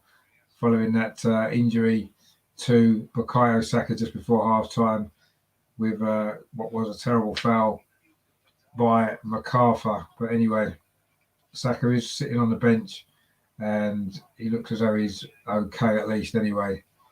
Let's hope the injury is okay and he's fit for Friday, because another big game, of course, coming this week against Aston Villa following this Crystal Palace game. I'll be doing another watch along of that on Friday. I've actually got an Aston Villa fan coming on the channel on Thursday evening doing a preview show. That's Rich from the Villa Park podcast will be coming on. We'll be looking ahead to that game. Of course, Aston Villa did the double over us last season, didn't they? So we need to get a bit of revenge there. In fact, they've beaten us the last 3 times in a row without us even scoring. So it's a big game on Friday. So I'll be looking ahead to that. And don't forget, of course, tomorrow is the Tuesday clinic as well. I've got the usual guests on, the usual panel. Oh, we're just giving the ball away now. It's an opportunity for Crystal Palace to equalise. And it's a goal. It is the equaliser. Benteke, it was. Really sloppy play that was from Arsenal. And once again, Benteke scored against us. He's done it before. He's done it again. That was an absolute disaster in the Arsenal defence there. We tried to, it was over on that far side. Was it Tomiyasu? Played it into Thomas Partey. He was played into trouble there. The ball came to Benteke. There was only ever going to be one outcome there. Tomiyasu's ball to Partey. Tried to turn in a bad area. Was closed down by Ayew. And Benteke took it well, actually. But that was a disaster there from Thomas Partey. Tried to turn. He's maybe claiming a foul. It's not been given as a foul. And he got past Gabriel and inside Kieran Tierney and then drilled it in the corner past Ramsdale, who had no chance with that goal. That was a disastrous piece of play there. And you have to say maybe on the first half, Palace probably deserved that goal, but it was an absolute gift. We've been so solid at the back, and then we suddenly give away a goal as soft as that. 50 minutes played. Christian Benteke once again scoring against us. He's done it before, and he's just done it another time there. And really, really disappointing goal to concede. But also coming forward again now, trying to find a way to regain that lead. And the Palace fans behind that goal there on that far side are celebrating. We haven't actually beaten them in the last 3 games here at the Emirates, actually. The last 2 have been a draw. The one before that was that 3-2 victory, if you remember, under Unai Emery, when that rather strange team selection that day cost us a chance to finish in the top 4, if you remember. We lost that game 3-2. Aubameyang scored for us in that game as well, didn't he? But anyway, Crystal Palace now coming forward. Maybe they're not going to just be happy with a draw. Coming forward with Edouard again, who's done well, but Thomas Partey this time takes the ball off him. And now Arsenal come over and look to counter-attack. It's quite an open game this now. Pepe over on that far side. He's got 2 Crystal Palace defenders around him, but he does well trying to find a way past, and he can't. MacArthur's actually done really well. He shouldn't be on the pitch, but he's played well for Crystal Palace, actually. But we pick the ball up again over on that far side with Ben White. Dinks the ball forward towards Pepe, manages to keep it in. Now we're back in possession here. Ben White tries to put it across the goal, but it's deflected into the arms of the goalkeeper. I don't know, Ben White was not really claiming a penalty. He went down in the area, but it was Mitchell actually pulled him back. But it was a bad cross actually straight into the arms of the goalkeeper, low. But Ben White certainly, he's not been that far advanced yet at playing for Arsenal actually, but he did get forward well there actually down that right-hand side, got himself into the penalty area, but couldn't produce the right sort of cross that we needed. Thomas Partey now wanted to make up for that mistake by turning into trouble, which cost us the goal. So it is now Arsenal 1, Crystal Palace 1. Rajendra says there, come on you Arsenal. Yeah, indeed. We need a spark. I say this game has badly got away from us after a really, really bright start that we had. Lokonga there, nice little ball to Partey. He's done well, Lokonga, actually, in these early moments this second half. Tierney now looking to try to get past Ward and get across it. It's come back to Lokonga again. Switches it over to that far side to Martin Ødegaard. Looking to get the ball onto his left foot. Finds Lokonga again, gets it back. Ødegaard. That's a nice ball into Smith Rowe. A lovely turn in the box there, but he couldn't get past the second defender, and in the end it's a free kick to Crystal Palace. Lovely turn that was from Smith Rowe on the edge of the penalty area. Really good turn it was, but he couldn't quite get past the second defender, and in the end he's given away a foul. They're just showing the goal again there. Thomas Partey just turned into Ayew. And then there was only ever going to be one outcome when Benteke got the ball there. He cut inside Gabriel and then managed to get the shot away before Kieran Tierney could get there, coming across on the cover. And it was 1-1, and a little bit of a celebration there from Vieira. But Palace coming forward again. As Kevin's put in the chat there, do well to get a draw, really. We were, the way things are going at the minute. I don't know what's gone wrong in this game. We've just lost control completely. But I'll say you've got to credit Palace. They have played well. They fully deserve this scoreline at the moment. As I say, the second half we started again a little bit brightly, but we haven't quite managed to really force our game on Palace at all. We've just conceded a free kick in the centre circle there. I think it was Thomas Partey on MacArthur. Obviously not the most popular player at the moment, is he, MacArthur, for Crystal Palace, but he didn't get sent off when he should have done. And now Palace are back level as well. And they're dominating the possession again now. Ball played this near side to Jordan Ayew. It was his pressure on Thomas Partey that led to the goal. But Thomas Partey did turn into trouble. Maybe not the best ball to him from Tomiyasu, but he shouldn't have got caught like that, really. And it has cost us the goal. And I say it's 1-1, and Palace now certainly, I say, growing in confidence. They certainly growing in confidence in that first half. Ayew now down this near side. Palace coming forward again. Played the ball in. This is nice play actually from Edouard, looking for Conor Gallagher, who's offside, so he didn't chase the ball down. Benteke has worked hard to try and keep it in, but he couldn't. And it's a goal kick to Arsenal. Ramsdale takes the ball off Benteke. He wants to try and get on with it now. We've played 10 minutes of this second half. Arsenal 1, Crystal Palace 1. not how we saw this game going after the first 10 minutes or so. We were 1-0 up and in total control, but we've let it slip away, and Palace have played well. I say we've got to give them credit as well. Now we're trying to maybe see if we can come forward again. Tomiyasu over on that far side plays the ball up to Nicolas Pepe, who's been bright for Arsenal actually tonight. Nicolas Pepe, but again we lose the ball. Palace can come forward again. It's with Edouard, just on the edge of the penalty area. Edouard, is he going to try and get a shot away? He couldn't get past Ben White, but it falls to the edge of the box. A shot comes in. Another save from Ramsdale. That was from Ayew. That was another good save there. Crystal Palace, it was Edouard's run at the defence there. Ben White managed to win the tackle, but it fell to Ayew on the edge of the box. His shot was going in, but it was straight at Ramsdale, and he managed to push it over the bar. But Palace certainly look the more likely team at the moment. There's no doubt about that. They've got a corner.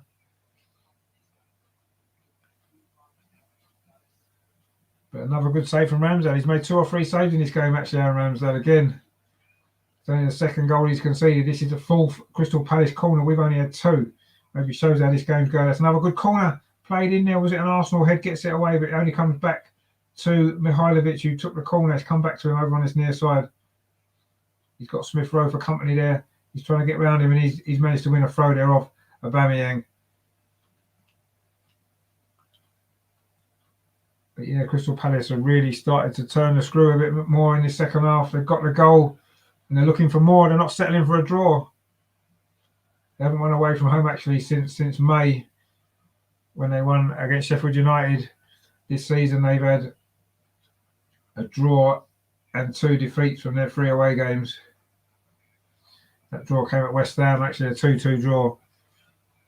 And their 2 defeats came at Liverpool and Chelsea. Both of those were by a 3-0 score, and obviously it's not going to be 3-0 tonight. Cross comes in there from Mihailovic there, but this time Benteke wasn't there, and Tomiyasu over on that far side can try and get the ball clear, which he does towards halfway, but there's no Arsenal player there. We're very, very deep, actually. We're almost inviting this pressure on, and it has cost us already in this second half. Palace pinging the ball around well in midfield. That's a good ball there into goal scorer Benteke. Shows his strength there, holds off the challenge of Ben White. But Palace are still in possession. Ayew now on this near side. Tries to move in field, instead goes back to Joel Ward. And he finds Anderson. Palace are knocking the ball around well. They look like the home team at the moment. Now they're over on that far side. It's Edouard again, who's been had a good game actually for Palace. Their new striker shot there from about 35 yards from Mitchell. Very optimistic that was there from the young left back. And it's gone high over the crossbar. And that relieves that bit of pressure for Arsenal. We're coming up to the hour mark. Arsenal 1, Crystal Palace 1. Arsenal took the lead, of course, after just 7 minutes with Aubameyang's goal following Nicolas Pepe's shot, which was saved by Guaita. But Palace came back into it pretty well, actually. They were unfortunate not to equalise just before half-time. A great save from Ramsdale, that was, to deny Conor Gallagher. And then they did get the goal 4 minutes into the second half. Thomas Partey turned into trouble. The ball fell to Benteke, and he finished really well, actually. Another goal against us to make it 1-1. And since then, Palace have been the better team. And Ramsdale's had to make another decent save to deny Jordan Ayew. But Arsenal now looking to get a bit of possession. Thomas Partey there plays it over to the far side towards Nicolas Pepe, but he can't keep it in. Kevin says, have we gone back to last season football again? We beat Spurs, Brighton lucky, and Palace struggling. Yeah, no, I mean, last season, I did say when we beat Tottenham, as good as it was, we played well at home against Tottenham last season, didn't we? And it wasn't the spark to ignite some performances, was it? And you're right, we were poor against Brighton, lucky to get a draw. And so far in this game, we're fairly fortunate it's only 1-1. So, again, I don't know quite what, it's not working, is it, for whatever reason? And there's no excuses in the sense that, this is our first choice team, really, apart from Xhaka. This is our strongest team, if you like. I mean, and it's not working. We've got some good players, there's no doubt about that, some very good players. Obviously Smith Rowe and Saka. I know Saka's had to go off. Thomas Partey is a great player. Gabriel, Ramsdale, of course, a goalkeeper, as we've mentioned already. Ben White's a good player, £50 million defender. That's how good he is. Kieran Tierney. This is a good team. This is a team that should be challenging for the top 6, for the top 4 even. With the players that we've got, we should be. And the performances, certainly minus the Tottenham game, have not suggested that we're anywhere near that level. But we should be with the players that we've got. So you have to question why that's the case. And I know what my answer is to that. And unfortunately, it's in the dugout. But anyway, I guess we'll have to see that, there's enough pressure already on Arteta. But the reason why is because of these sort of performances that aren't a one-off, are they? They're more the norm. The one-off was the game against Tottenham. That's the one-off, the performances like that. But anyway, we're coming forward now. Let's see if we can get ourselves back in front. Maybe that'll give everyone a lift, give us a bit of confidence. Lokonga, but that's a poor ball actually given away to Jordan Ayew. He's crowded out a little bit there by Thomas Partey, but Palace again pick up the loose ball and try to come forward themselves. That's a long ball up this near side. Ramsdale's come out of his area, putting a bit of pressure from Benteke. He does tend to move like a tank sometimes when he's trying to turn Benteke. And Ramsdale manages to keep possession for Arsenal. But of course, it is Benteke who's got that goal. Well taken it was as well. Ben White now coming forward for Arsenal. He's got forward a little bit more in the second half, but that ball was cut out. There's going to be an opportunity, is it, for Edouard to launch a counter-attack for Crystal Palace, but Arsenal do win the ball back. Lokonga initially actually with a good challenge. He's been bright since he came on, Lokonga, but the game's been getting away from us a little bit, you have to say. And it is 1-1, and that's probably as good as we deserve, if we're totally honest. But anyway, there's still plenty of time. There's 28 minutes, 27 minutes to play in this game. I don't think we've had a shot in the second half yet, which is a little bit of a worry. But anyway, we are coming forward now. Nicolas Pepe, who's been probably our best attacking player, actually. Him and Aubameyang are putting a good shift, but Aubameyang has not been in this second half at all. Well, none of our attacking players have really, because we've been pinned back. But the Congo there with a nice little touchback to Gabriel, gets it back, pings it out to this near side to Emile Smith-Rowe, plays it into Aubameyang, who has to turn away, falls back. Ben White now plays it out to that far side to Martin Ødegaard. Oh, that was a poor touch from Martin Ødegaard, and Mitchell takes the ball off him, plays it up the line. Look, Crystal Palace looking for a counter-attack, but Arsenal win it back. Thomas Partey plays it into Lokonga. Now Lokonga's got a bit of space in front of him. Where Ayew then closes him down. Now Thomas Partey gets past 2 Palace players. This is good from Thomas Partey. Tries a shot just wide. He did score a couple of goals in the international break, didn't he, for Ghana? He seems to be getting closer for Arsenal. He did really well though, actually, Thomas Partey. He got past 2, MacArthur and Ayew. And I think it was deflected actually by Conor Gallagher, that shot. But it's been given as a goal kick. But it looked like it should have been a corner actually. But anyway, it is a goal kick to Crystal Palace, which Guaita takes. They play it short to Anderson, which Palace playing it out from the back, which we actually haven't done much in this game. In fact, we haven't done it much at all since Ramsdale's been in goal, and which is strange because that was why I thought we bought Ramsdale, because he's a lot more comfortable with the ball at his feet, playing it out from the back. But anyway, we don't really do it anymore, which is probably just as well, because we all get heart in our mouth, don't we, every time we try it. But anyway, Crystal Palace are keeping possession well inside their own half, and now they can maybe stride forward actually with Ward, finds Gallagher, just plays a little ball inside to Mihailovic, the captain for Crystal Palace. Nearly 65 minutes played in this game. Maybe Arsenal need to make another change or two.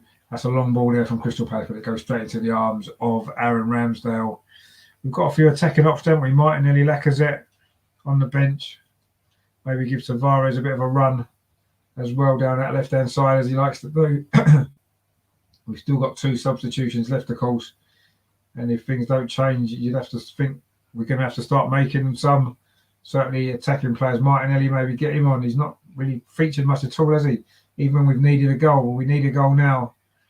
Kieran Tierney plays it into Smith-Rowe. Kieran Tierney's got it back. This is a little bit better from Arsenal. The ball's slightly behind him, and he's forced back to Lokonga. The Congo coming towards the Crystal Palace penalty, goes back to Partey. That's a good ball into Ødegaard, but again he's crowded out by 2 Crystal Palace defenders. And now Crystal Palace with Edouard can maybe look to try and launch a counter-attack of their own. Mitchell down that far side. Kevin says Partey has had 3 strikes now outside the box, getting closer. He's coming. Yeah, well, he does need to be getting close. And I say he did score for Ghana, didn't he? A couple of goals, actually, wasn't it, in the break? So he can score goals. His goal score record for Ghana is actually pretty good. But for some reason, he doesn't seem to be able to score for us at all, does he? But anyway, let's hope it is coming, because we need a goal from somebody. And there are going to be some changes now. Lacazette's coming on for Arsenal. It's going to be Ødegaard who's coming off. Again, a change of shape. Not really worked for Ødegaard tonight, has it? And it's going to be Lacazette now. Are we going to go 2 up front? In the second game in a row where Ødegaard's gone off early. It's not been his game again, has it? And Lacazette's now on. Crystal Palace making a substitution as well. It's going to be Kouyaté, more of a defensive midfield player, coming on for Mihailovic, actually. I thought it might have been MacArthur going off. So he's got that yellow card tightrope. But it's Mihailovic who's going off, and Kouyaté's coming on. I don't know if there's an injury, maybe. So there's been a couple of changes now. What difference will it make to Arsenal with having the 2 up front now, Lacazette and Aubameyang? We needed to do something. We needed a goal. Well, we still need a goal. So let's see if Lacazette can provide a spark for us up there. But so the second half, we haven't got going yet. We haven't even had a shot at goal. Now Kieran Tierney down his near side. He's got 2 try at this time. Lacazette's a lovely ball. His first touch. Aubameyang couldn't quite get past the defender Anderson there. But that was a good touch from Lacazette, who's trying to G the crowd up as well. Straight in the game, Lacazette did well there. Found his mate Aubameyang. Couldn't quite get past the defender Anderson. But Arsenal do have a corner on his near side, which Nicolas Pepe is going to take. We still don't seem to have a lot of players in the box, actually. It's all yellow shirts in there. They're a big team, Crystal Palace as well. Let's see what this corner can bring. Pepe swings it out. The header comes in, but it's a Crystal Palace head who gets it. It's only come back out to Pepe again, though. Can he whip across? And he can. Again, it's a Crystal Palace head. Falls to Ben White on the edge of the box. The shot's deflected. Pepe's going to keep it in his ear, or is he going to let it run out for another corner? And he does let it run out for another corner. Ben White's shot there was deflected. I don't think he got hold of it as well as he would have liked anyway, but we have won a corner from this, which Pepe again is going to take. It's going to be an outswinger from his near side, the left, for Arsenal. Again, there's more yellow shirts in the box. What's the corner like this time? Low, flat into the near post. Not a great corner at all. Easily cleared away by MacArthur, I think it was. It's going to be a throw, which Pepe is going to take it. He leaves it to Kieran Tierney, about 10 yards in from the corner flag.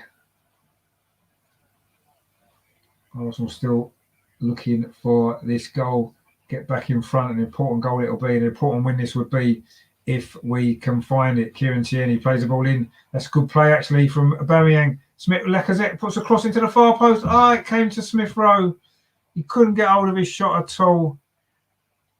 That was a better opportunity. Lacazette certainly made a difference already in this game. It's a lovely play there from Lacazette. He was onside just. He linked up with Aubameyang. The pull back there towards the edge of the penalty area, and Smith Rowe there on his left foot couldn't get a touch on it. Nigel says Ødegaard had a good opening 10 minutes, but quickly faded. Like most of them, to be fair. We started well for 10 minutes, didn't we? Perhaps he's expending too much energy too quickly in the opening minutes. Yeah, it's similar against Brighton, wasn't it? He seemed to run out of steam, but is that to do with the position he's being asked to play, the more defensive work? I'm not sure. Maybe you're right. Kevin says they're trying really hard from the front, chasing back as well. Uber, yeah. No, you're right. I think Uber's had a decent game again, but Palace are coming forward now, actually, over on that far side. Conor Gallagher plays it in towards the penalty area, but it was just the wrong side of Edouard, and Tomiyasu can clear it away towards Pepe, who manages to find Smith Rowe to Tomiyasu again. Tomiyasu there's turned into trouble. Shot comes in from the edge of the penalty area, but it's over the top of the crossbar from Gallagher. Tomiyasu struggling in this game as well, actually. He looks tired. It's not surprising, actually, if he's then flights away again. He turned himself into trouble into Edouard, and Conor Gallagher could have done better there. He had options. Instead, he tried the shot and it went over the top of the crossbar. Palace making another substitute now So their substitutes have often made a difference for them this season, actually. I think it's Ayew that's going off, and it's Elise coming on, of course, who did score against Leicester last time out, coming off the bench. And it's Ayew that's gone off, and Elise who's come on. Crystal Palace freshening up their team as well for these final 20 minutes. It's a big 20 minutes this from Arsenal. If we can somehow find a victory here, it will be a good 3 points. But it's certainly by no means a given, is it? The way the second half has gone in particular. Well, in fact, the way the game's gone after the first 20 minutes. Gabriel now coming forward for Arsenal. He's got Lokonga just on his near side. Lokonga cuts inside, a nice ball to Aubameyang. That's a good ball to Lacazette. Lacazette shot. Oh, that's a good save from Guaita. Lacazette and Aubameyang linking up well again. That's 3 or 4 times already. Lacazette's made a massive difference since he came on. Just makes you wonder why he didn't maybe bring him on a bit earlier. Aubameyang then flicks it through to Lacazette. First time shot that was going in, actually. Good save from Guaita at full stretch. Lacazette's not scored this season in the Premier League. He's not played that much. Corner comes in, headed away there by Crystal Palace. Thomas Partey, Lokonga, plays it back out again to the far side to Nicolas Pepe. Plays it back to Smith Rowe into Lokonga. Oh, Lokonga's robbed of the ball there. Crystal Palace have now got a chance to break away. It's Conor Gallagher over on that far side, plays it back inside. This is a good play actually now. It's Edouard. He's got a little bit of space on the edge of the penalty. Edouard shoots. Oh, he scored. It's Edouard giving Crystal Palace the lead. They've turned this game around. That started from our corner. And as Kevin says there, 2 mistakes, 2 goals, the same old indeed. I mean, that started from our corner. It was Lokonga this time, caught in possession by Conor Gallagher. It was actually Elise who just come on and was involved as well. Gallagher did well, played it back to Elise. He played it on to Edouard.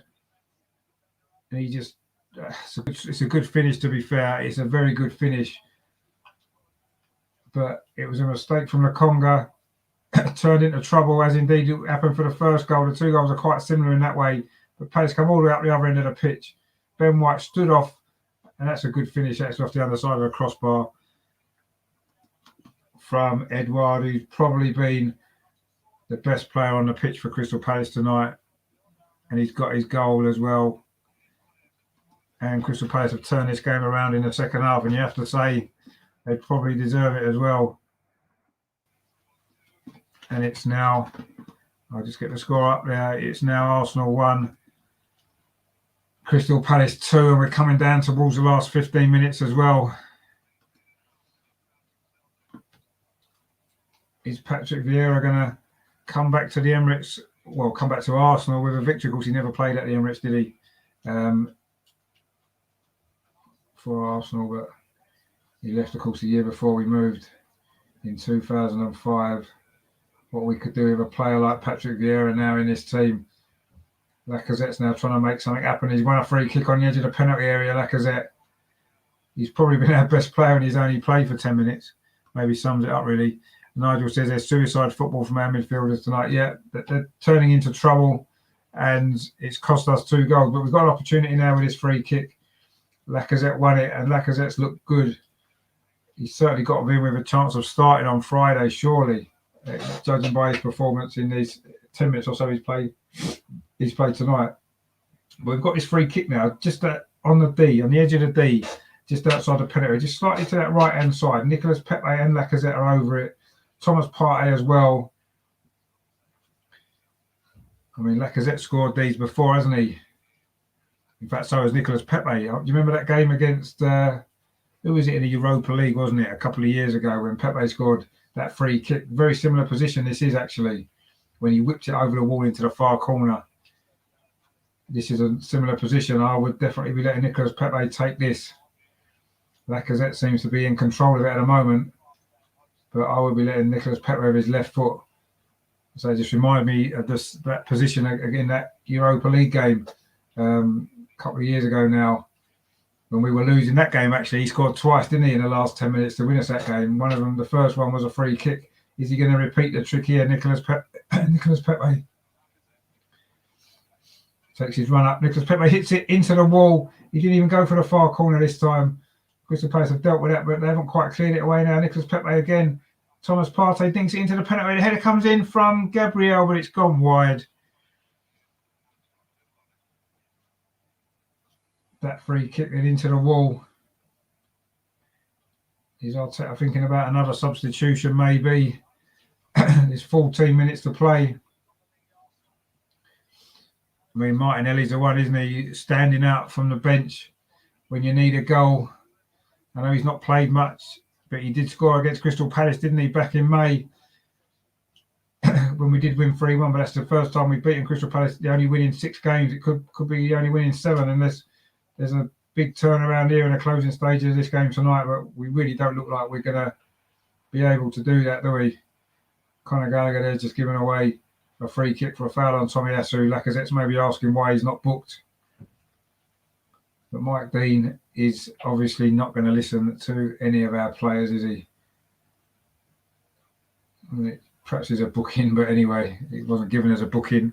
But Arsenal are coming forward with Lokonga. Kevin says there, so much a yellow card. What is Dean playing at? It's all about him when he refs. Yeah, I don't know. It should have been a yellow card. I think that was obvious. But anyway, we can't really blame Mike Dean for this result, although I guess the red card maybe in that first half, but VAR should be doing that. If Mike Dean's not going to do it, VAR should be stepping in and saying it's a red card. So anyway, but we can't really look to that. We've not been good enough in this game. We've not been good enough at all, and that's the reason why we're losing. But we do still have time, and Lacazette has looked good. If we can get him an opportunity again, he did nearly score, didn't he, just before the Palace second goal. But again, we've lost the ball, and again, Crystal Palace are looking for a quick counter-attack. Actually, that wasn't a good ball from Edouard. Actually, Mitchell's had to stop and come back. In fact, it was Benteke, sorry, who played that ball. But Palace have kept possession. There's just over 12 minutes left of normal time. No doubt Arteta will bring Martinelli on with like 2 minutes to go. Expect him to get a goal when he could bring him on now. You know, Smith Rowe's not been great. Maybe take him off. The midfield shape's not really working. Maybe change that. I don't know. You've got to try and... We need a goal. We've got to try and get maybe Martinelli on, haven't we? But anyway, Gabriel plays it in to Thomas Partey. That's a good ball into Lacazette, but it was fired into him and he couldn't direct it into Pepe. But Pepe's done well to win the ball back, but only very briefly. Palace again coming forward. But Partey now, this is better from Arsenal. But Partey was beaten to the ball there. And now Crystal Palace can get a counter-attack, can they? It's a substitute. Elise breaking forward, but Gabriel's there to tidy up. Shane says there, when do we say enough is enough under Arteta? Players look lost. To be honest, I was saying enough is enough a long time ago. I know you were as well. A few of us have been saying it. And everybody was getting excited about that win over Tottenham when, you know, we beat Tottenham last season at home in a very similar manner. So, yeah, we've not played well all season, and this game tonight is just sums it up. And I agree. I mean, you look, you know, I know Vieira's only been at Crystal Palace for it's only his 8th game in charge of Crystal Palace, but you can see how quickly they've got a style and a system that, you know, is very much Crystal Palace. It looked like a foul on Lokonga for the second goal, actually. I don't think Conor Gallagher's won the ball, but anyway, obviously it's Mike Dean who's never going to give it, and it's a great finish by Edouard. But yeah, so I know this is obviously it's early days for Vieira as a manager at Crystal Palace. He's been in France and in America before, but you can see how quickly he's stamped his style on the team. I mean, Nigel mentioned it before. They're playing aggressive. They're playing in a Patrick Vieira style, and he's done that very quickly. And they're a new team as well. You know, they've had a lot of turnover of players, and you can see how good a team they look. Oh, Martinelli's coming on now, 10 minutes to go. A little bit earlier than I thought he would. I get the feeling Arteta's bringing him on reluctantly, actually, because the need for a goal. In fact, Thomas Partey's coming off. I don't know if he's injured or if it is going to be the change of shape, but that midfield's not worked anyway. And I guess it would have been harsh to take Lokonga off when he only came on at half-time. But Martinelli is on for these last 10 minutes. we're basically throwing caution to the wind now, aren't we? I don't know where Martinelli's actually going to play. Is he going to play on that left-hand side, maybe, where he's tended to play before and been effective? In fact, he's on that left-hand side, straight into the game, Martinelli. See if he can make the difference. He's probably got a point to prove, hasn't he? Especially so there is a game on Friday. He'll be itching to get some more minutes in that. But he's got 10 minutes tonight, or 9 minutes now, plus a bit of stoppage time. He's got the ball again already. He's got the ball twice, cuts inside. Martinelli's ball into the box. The defender gets there first. And it goes back into the arms of Guaita. It was MacArthur there with that interception. Who's now wearing a captain's armband since Milivojevic, that's it, since he got taken off. So we're deep into the last 10 minutes now. It is Arsenal 1, Crystal Palace 2. This would be a disastrous result for Arsenal. But you have to say a fully deserved result for Crystal Palace. So now they're making another substitution. It's going to be Tompkins coming on for Edouard. At the moment, he's the match winner. He's limping off over on that far side. He's had a great game, actually, Edouard. He's applauding the Crystal Palace fans over in that corner as he walks past them. And he's getting a great reception back and fully deserved as well. He's had a great game, Edouard. And so it's his goal at the moment, which separates the teams. And a really good performance from him, but he's now gone off. And they brought on a defender. Obviously, that's Patrick Vieira's ambition now. He's just hold on to this lead, and you can't really blame him for that. Is it going to be a happy return to Arsenal for Patrick Vieira? And you have to say he's deserved it, and Palace have deserved it tonight. But there's still time left for Arsenal. We haven't really looked like we're going to score. There's that one opportunity in the second half when Lacazette brought a save from Guaita. We've certainly looked a little bit better since Lacazette came on, but we haven't done anywhere near enough. But there's 7.5 minutes of normal time to play. Gabriel, a little bit of a loose touch, just about got away with that under pressure there from Benteke. And now Lokonga can come forward for Arsenal. We've got enough attacking players on there, haven't we? Martinelli, Lacazette, Aubameyang, Pepe, Smith Rowe. A lot of attacking players, but so far, nowhere near enough attacking threat. Smith Rowe now's maybe playing a little bit deeper, actually, with the substitutions that we've made to get Martinelli on. Of course, with Partey going off, Ben White now coming forward as well. Everybody wants to be an attacker in these last few minutes. Ben White again plays the ball square to Gabriel. If we lose the ball here, we will be in trouble because everybody's pushed forward. Martinelli twisting and turning, trying to find a little bit of space, plays it into the Conga, back to Gabriel. We've got a little bit of better shape now, but we still can't penetrate this. Everyone for Crystal Palace is behind the ball. There's very little space. Can we find something? Tomiyasu's forced back. Tomiyasu's going to play another full game after all that travelling as well. Lacazette is crowded out, and now we do lose the ball. And now Crystal Palace have got a counter-attack opportunity, but they don't want to take it. Benteke goes back. And Crystal Palace are just content to keep possession. Mitchell there can't quite keep it in. It's going to be a throw to Arsenal over on that far side. We are running out of time into the last, 5.5 minutes of normal time. There'll be a bit of stoppage time. There's been a few substitutions in the second half, a couple of injuries as well. We've still got time. Can we find the goal to equalise? As Kevin says there, all sideways football, Palace making us go wide or something. They get everyone behind the ball. We just don't have the quality, do we, to do anything different. And that's disappointing. Gabriel now, they're coming forward from the back. Gabriel tight on this near touchline. Cuts back inside onto his right foot. Can he get a crossing? He can get a crossing towards the far post, towards Aubameyang, which just drifts away from him. I don't know why he didn't go for that with his head. Maybe that was an opportunity for a header there, actually, from Aubameyang at the far post. There's a good movement in between the two central defenders. Yeah, he had a chance to head it. Why didn't he head it? He could have headed it back across the goal. Lacazette was in there. He could have headed it back across the goal, or he could have headed it towards goal, and instead he does nothing. And that, unfortunately, is Aubameyang all over. He's played well tonight. We've mentioned it already.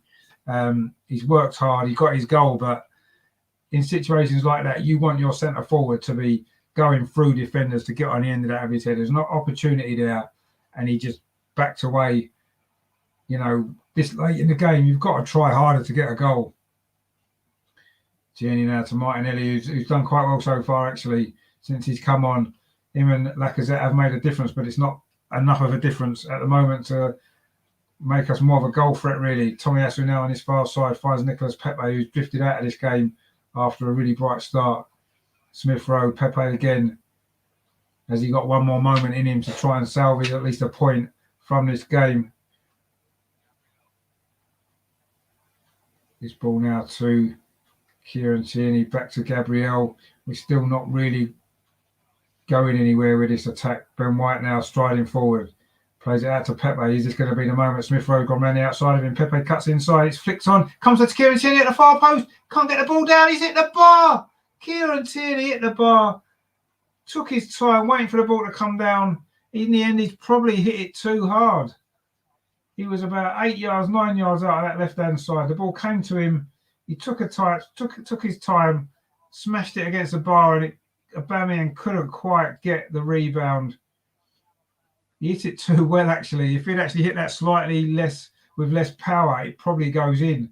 Instead, he's hit it too hard.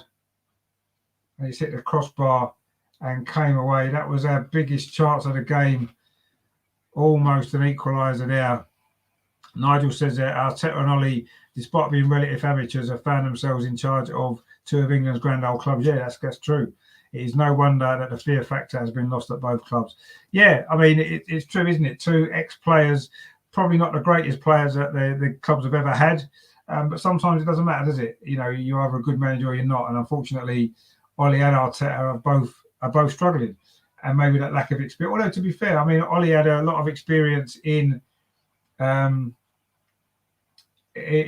didn't he? Was it Norway when he was he won a few league titles, didn't he? So at least he's got a bit more experience as a manager. Cross comes in from Tierney towards the far post towards Nicolas Pepe. Oh, Pepe's gone down. Is that a penalty? Mike Dean says no. Aubameyang and Smith Rowe. Surely VAR will look at this. Oh, Arsenal going to get a lifeline here. The ball comes across. It was a good touch from Pepe. Well, I don't know. He's put his arm across him, but is that enough? I don't think it is, actually. Shane says, pen for me. I'm not sure if it was. He put his arm out, but I don't know. I'm not convinced that was enough for a penalty. I think we're clutching at straws a little bit there, perhaps, if we're honest. But anyway, it wasn't given. VAR must have looked at it and didn't give it. But anyway, we will see. I'd like to see maybe another replay of it. My stream's just gone down at the minute, so I'm having a bit of trouble. But anyway, hopefully it'll be back in a minute. But yeah, I don't know. Is that enough for a penalty? I think if that was given against you, you'd be pretty gutted, wouldn't you? Actually, because it was very, very soft. The way he's just put his arm out, and Pepe's looked. I think Pepe was expecting an actual proper challenge, and he went down expecting it, didn't he? And it didn't come. And yeah, I don't know. I'm not convinced about that, if I'm totally honest. But it's another talking point, isn't it? There's been one or two. Of course, the possible red card in that first half should have been a red card, and then that there as well. You know, you have to say maybe things haven't always gone our way. But Lacazette now, can he get a cross in over on that far side? Cuts back inside the penalty area. Lacazette, is he going to have a shot? He does. It's deflected wide. Is it deflected wide? Lacazette has looked lively since he's come on there. Actually, he's done well. He's got clear down that right hand side. Got to the byline. Thought he was going to put a cross in. Instead, he cut back inside. Went past two defenders. So I don't think that shot was deflected. I think it's going to be a goal kick. And we're into the last minute of, well, in fact, we've played the last minute of normal time. We're just going to see how much stoppage time is remaining. The best we're going to get from this now is a draw. And even that's looking unlikely as we've gone over the 90 minutes now. Let's see how much stoppage time we are going to get. It's probably going to have to be at least 4 minutes, you would imagine. There is 4 minutes. It's just come up. I thought there would be a couple of little stoppages, substitutions. We've got 4 minutes to try and salvage something here. This isn't the way to celebrate my 40th anniversary of my first game, is it? Sky meant I couldn't be there in the first place, and now there's this pretty abject performance from large parts from Arsenal. Tomiyasu now on that far side. Can Arsenal snatch a late goal? Some late drama in this game is there going to be? Smith Rowe finds Tomiyasu. It's been all Arsenal possession, but Crystal Palace are quite happy to sit back, shut the door. Kieran Tierney into the penalty area to Lacazette. He couldn't get it under control though, and Palace can get the ball clear again. They've got no interest in attacking at all, have they? And you can't really blame them. Now Smith Rowe cutting in from that far side. Back heel from Lacazette, goes back towards Smith Rowe. Was he fouled? Mike Dean says no. Unsurprisingly, it's gone out for a throw to Arsenal, which Ramsdale's taken actually midway inside the Arsenal half. There's no Crystal Palace player even bothering to cross the halfway line now. They're quite happy to hang on for these final 2.5 minutes of stoppage time to try to get the victory. That would be a really impressive victory for them, actually, an impressive performance from Palace, but there's still time for us to maybe salvage something. Lakonga. We've got another comment there in the chat from Samayu says, I'm tired of this Arteta wasting Arsenal time. Let the ball sack him now. They're not going to, I don't think. We've invested all that money in his players and he still can't produce a performance, can he? But I don't think they're going to sack him. I really don't. I'd be taking the guy in the Crystal Palace dugout if it was my choice. But anyway, Benteke now for Crystal Palace.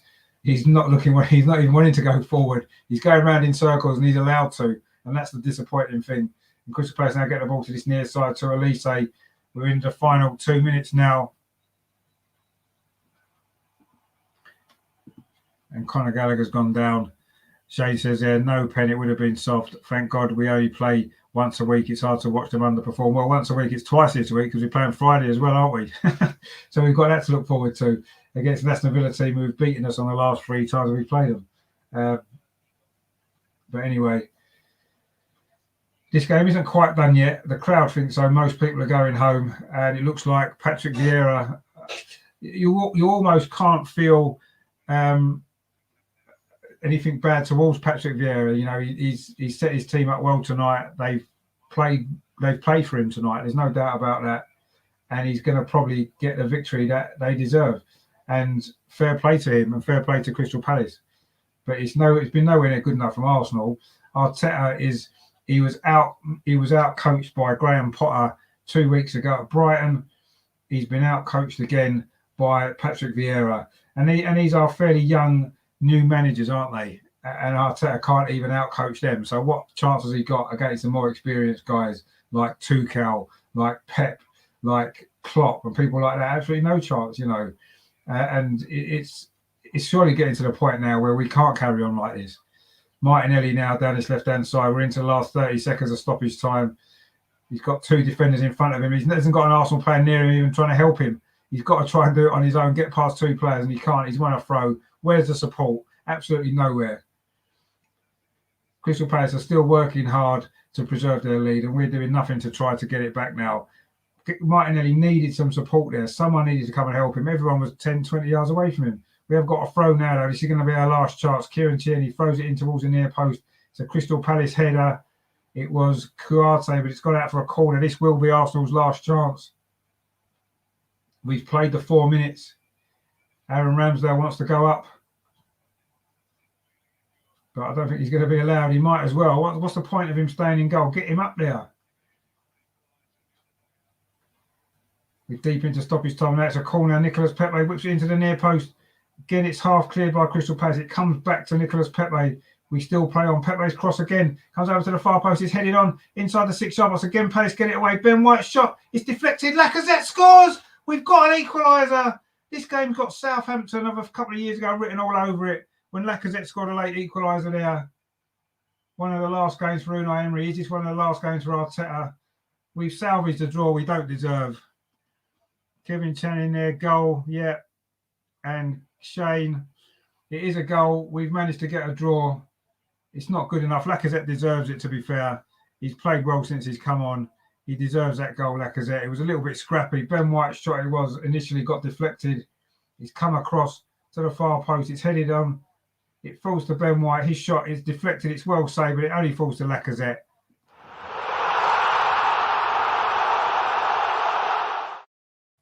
And Lacazette puts it in. It's a good save by the guy. It's 2 goals that's gone in off the goalkeeper, actually. We've got away with one there. Arteta celebrates, but he should be just grateful and relieved. Patrick Vieira, can't believe it. He's gone down on his knees. So close he was to that victory. we've snatched a draw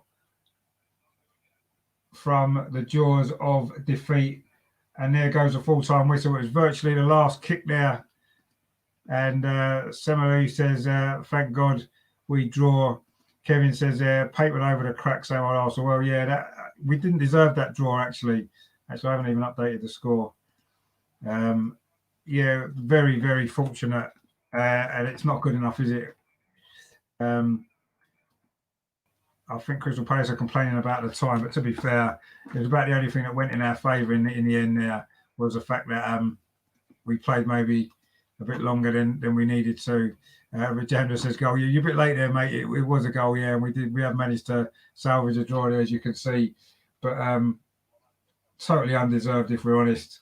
I thought that was a poor performance. Apart from the first 10 or 15 minutes where we looked good, we ran out of ideas, ran out of steam, and Crystal Palace were good throughout, actually. They certainly deserved their equaliser early in the second half from Benteke after poor mistakes from Arsenal. Edouard then put Palace ahead. He was their best player, I felt, on the night. Again, another mistake. That was from Lokonga and a breakaway goal. Lacazette looked lively when he came on, had an earlier chance which was well saved, and in the end, the 5th minute of stoppage time, we managed to get the goal that we probably didn't deserve. Ben White's shot was saved by Guaita. Patrick Vieira goes off, waving to the crowd. You can see his disappointment, and rightly so. Palace were good. And that game did have the look of that Southampton game. Do you remember a few years ago when we got a 2-2 draw in the last minute? Lacazette scored the equaliser that night. And I think that might have been Unai Emery's last Premier League game in charge, actually. But this game was very similar to that in many ways, actually. And have we reached the end for Arteta? That goal from Lacazette's maybe prolonged the agony, if you like. Because I think if we'd lost this game, there would have been massive pressure on him. It shouldn't really make any difference because I thought we were poor. Lacazette and Edouard, they're having a nice conversation there, two of the goal scorers from this game. Edouard was great for Palace tonight. I thought he was a threat all night and he got his goal. And it just wasn't good enough for Arsenal. It just wasn't good enough at all. Shane there says, on tomorrow's episode of the clinic, you can ask the panel how long more can fans in the stadium start to turn on Arteta. Well, I don't know. I mean, I don't like to see negativity in the crowd in the games and stuff. Everyone needs to be getting behind the players and the manager when the games are going on. But it's quite clear there's problems at this club. You know, man for man, we've got better players than Crystal Palace. I said this before the game, and yet on the day, Crystal Palace were a better team and they deserve to win. And yes, it's not good enough. And yes, as Kevin said a bit earlier, papering over the cracks. That's exactly what that goal's done. I'm pleased that we didn't lose, but it's almost annoying that we got that goal because we didn't deserve it. And it's gonna make people, I don't know, think differently about it all.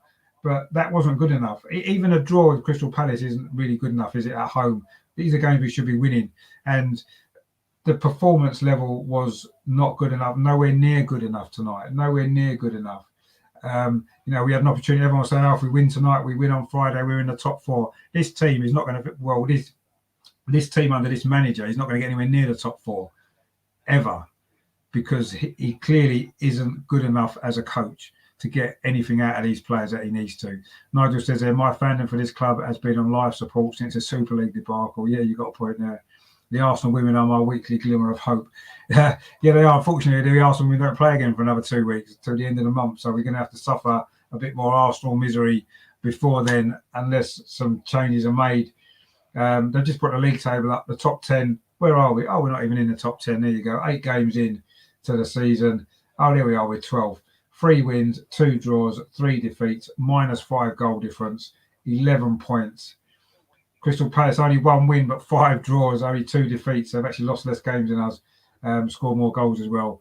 That was not good enough. That's the only way to describe it, actually. It just was not good enough. We got away with one there with that late goal. And it's even more frustrating because we started so well. The first 10, 15 minutes, we looked good. We were pressing Palace early, high up the pitch. We got the goal. at that time we deserved it and we'd been playing well. But for some reason, I don't know how, it all just slips away from us, didn't it? Palace up their play and they fully deserved. They should have been level before half time. It was a good save from Ramsdale to deny Conor Gallagher, and then early second half they got the goal, and it was a mistake from us. Partey he turned into trouble with Ayew. The ball fell to Benteke, and he does what he does against us. Scored a good finish, and then Lacazette came on, looked a bit lively, had a shot well saved by Guaita. He linked well with Aubameyang on 2 or 3 occasions, but again, we lost the ball in midfield. Lokonga, actually looked like it may have been a foul, to be perfectly honest. But Crystal Palace broke away from there, and Conor Gallagher played the ball into substitute Elise. He found Edouard. We stood off him, and Edouard shot into the roof of the net. Good finish. And Palace, when you thought at that point they were going to win, but fair play to Arsenal. At least we didn't give up. We had a go at the end. We got the goal, a little bit scrappy. It came from a corner. Crystal Palace couldn't clear it. Pepe's cross came in. It ended up falling to Ben White. His shot was deflected. It was saved by Guaita's legs. And there was Lacazette to fire into the open goal from about 4 yards. The 2 goals were quite similar in that way. And we've got a draw. We've got away with it. We've got away with one there.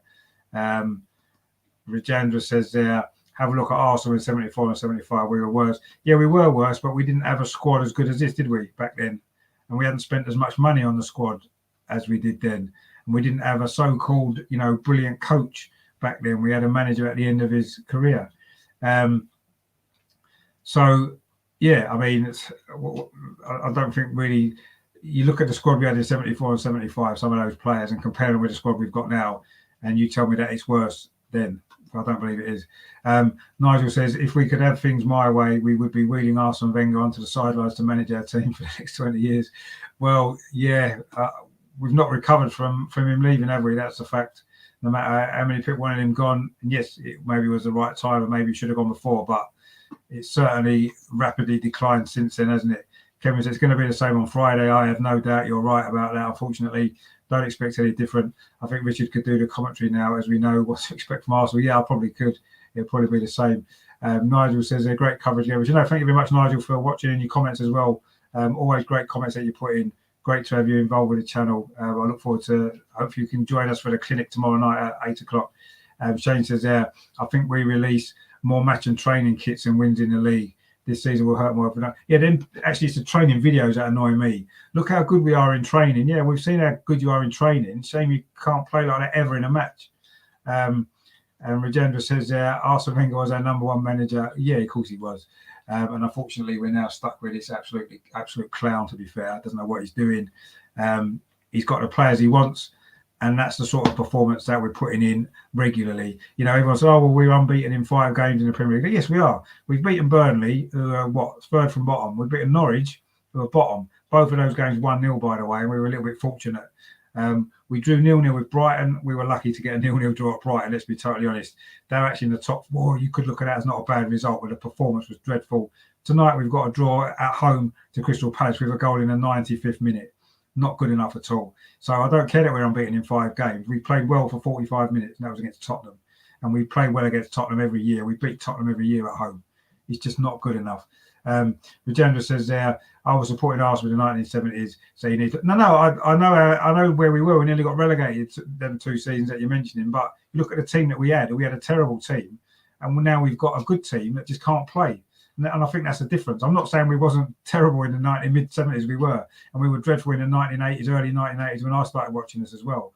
But look at the team we've got now. Look at these players, international players, cost a lot of money. We spent the most money in the summer. And look at the performances that they're producing. Look at them. They're not good enough. 5 games unbeaten and 4 very, very average performances against generally average teams. Tonight, Palace were good. Look where they are in the league, though. Below us in the league, and they were better than us. Brighton were better than us.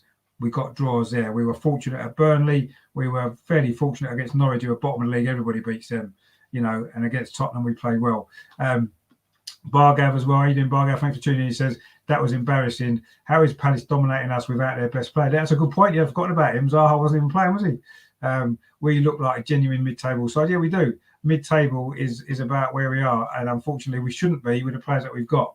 because I believe that these players are good enough to be better than that. It takes 8 to 10 games to gel properly. Yeah, we've played 8 games this season, and yeah, okay, the first 3 you could say we didn't have this team, so they've played 5. Does it really take 8 games? Crystal Palace have played 8 games under Vieira, and that they've looked a good team for 5 or 6 of them games. So it didn't take him 8 games or 10 games, did it? Bargav says that Ben Teke first goal in 2. I bet his last one was against us as well, because he always scores against us, doesn't he? Ben Teke, he loves it, doesn't he? But yeah, anyway, I mean, I don't know what we can say really. It's just, it seems like this team under this manager, it's 1 step forward and 2 steps back, or often 1 step forward and 3 steps back. And that's what's happened again. You know, we've kept our unbeaten run going, which is fortunate, very fortunate tonight. We didn't deserve that draw. Yes, 1 or 2 things you could say didn't go our way. MacArthur should have been sent off, no doubt about that. Was that a penalty? I'm thinking probably not. Was it a foul for Lokonga for the second goal? Yeah, you could say that probably was. So yeah, it hasn't quite gone our way as well. But ultimately, you earn your luck. And going forward, we didn't do anywhere near enough in that game to win it. And we were fortunate to get a draw. We've had some more comments coming in. Nigel says there, we've actually spent so much money in recent times. Yeah, we have. Arsenal didn't have even a fraction of this spending power. What is their excuse? Exactly, he didn't. Arsenal was having to sell his best players, wasn't he? And still kept us in the top 4. And he was talking about 1 or 2 new players. Regenda says there. And he's in the chat. How you doing? Thanks for tuning in, mate. He says, Palace unlucky against Brighton and Arsenal now. Yeah, they conceded a last-minute goal against Brighton as well, didn't they? You're right, yeah, the last-minute one today. Really good job done so far by Vieira to steady the ship and to be so good with a new style of play. Exactly. And this is what you want from a manager, don't you? You know, I mean, obviously, I love Vieira because of what he did for Arsenal, and to see how well he's doing so early in his career at Crystal Palace it gives me hope that he's going to end up in Arteta's place. Hopefully, not that long to wait either. Bargab says, I feel bad for Lokonga. 2 bad giveaways, but the midfield selection was wrong with both Odegaard and ESR. Underestimation of Palace midfield. Was it an underestimation? Yeah, it was wrong. I think we can clearly see it was wrong. But even in the second half, when he brought Lokonga on, it didn't get any better, did it? In fact, you could say it got worse in many ways because we conceded both the goals in the second half. But yeah, I mean, I don't know. There's issues, there's problems.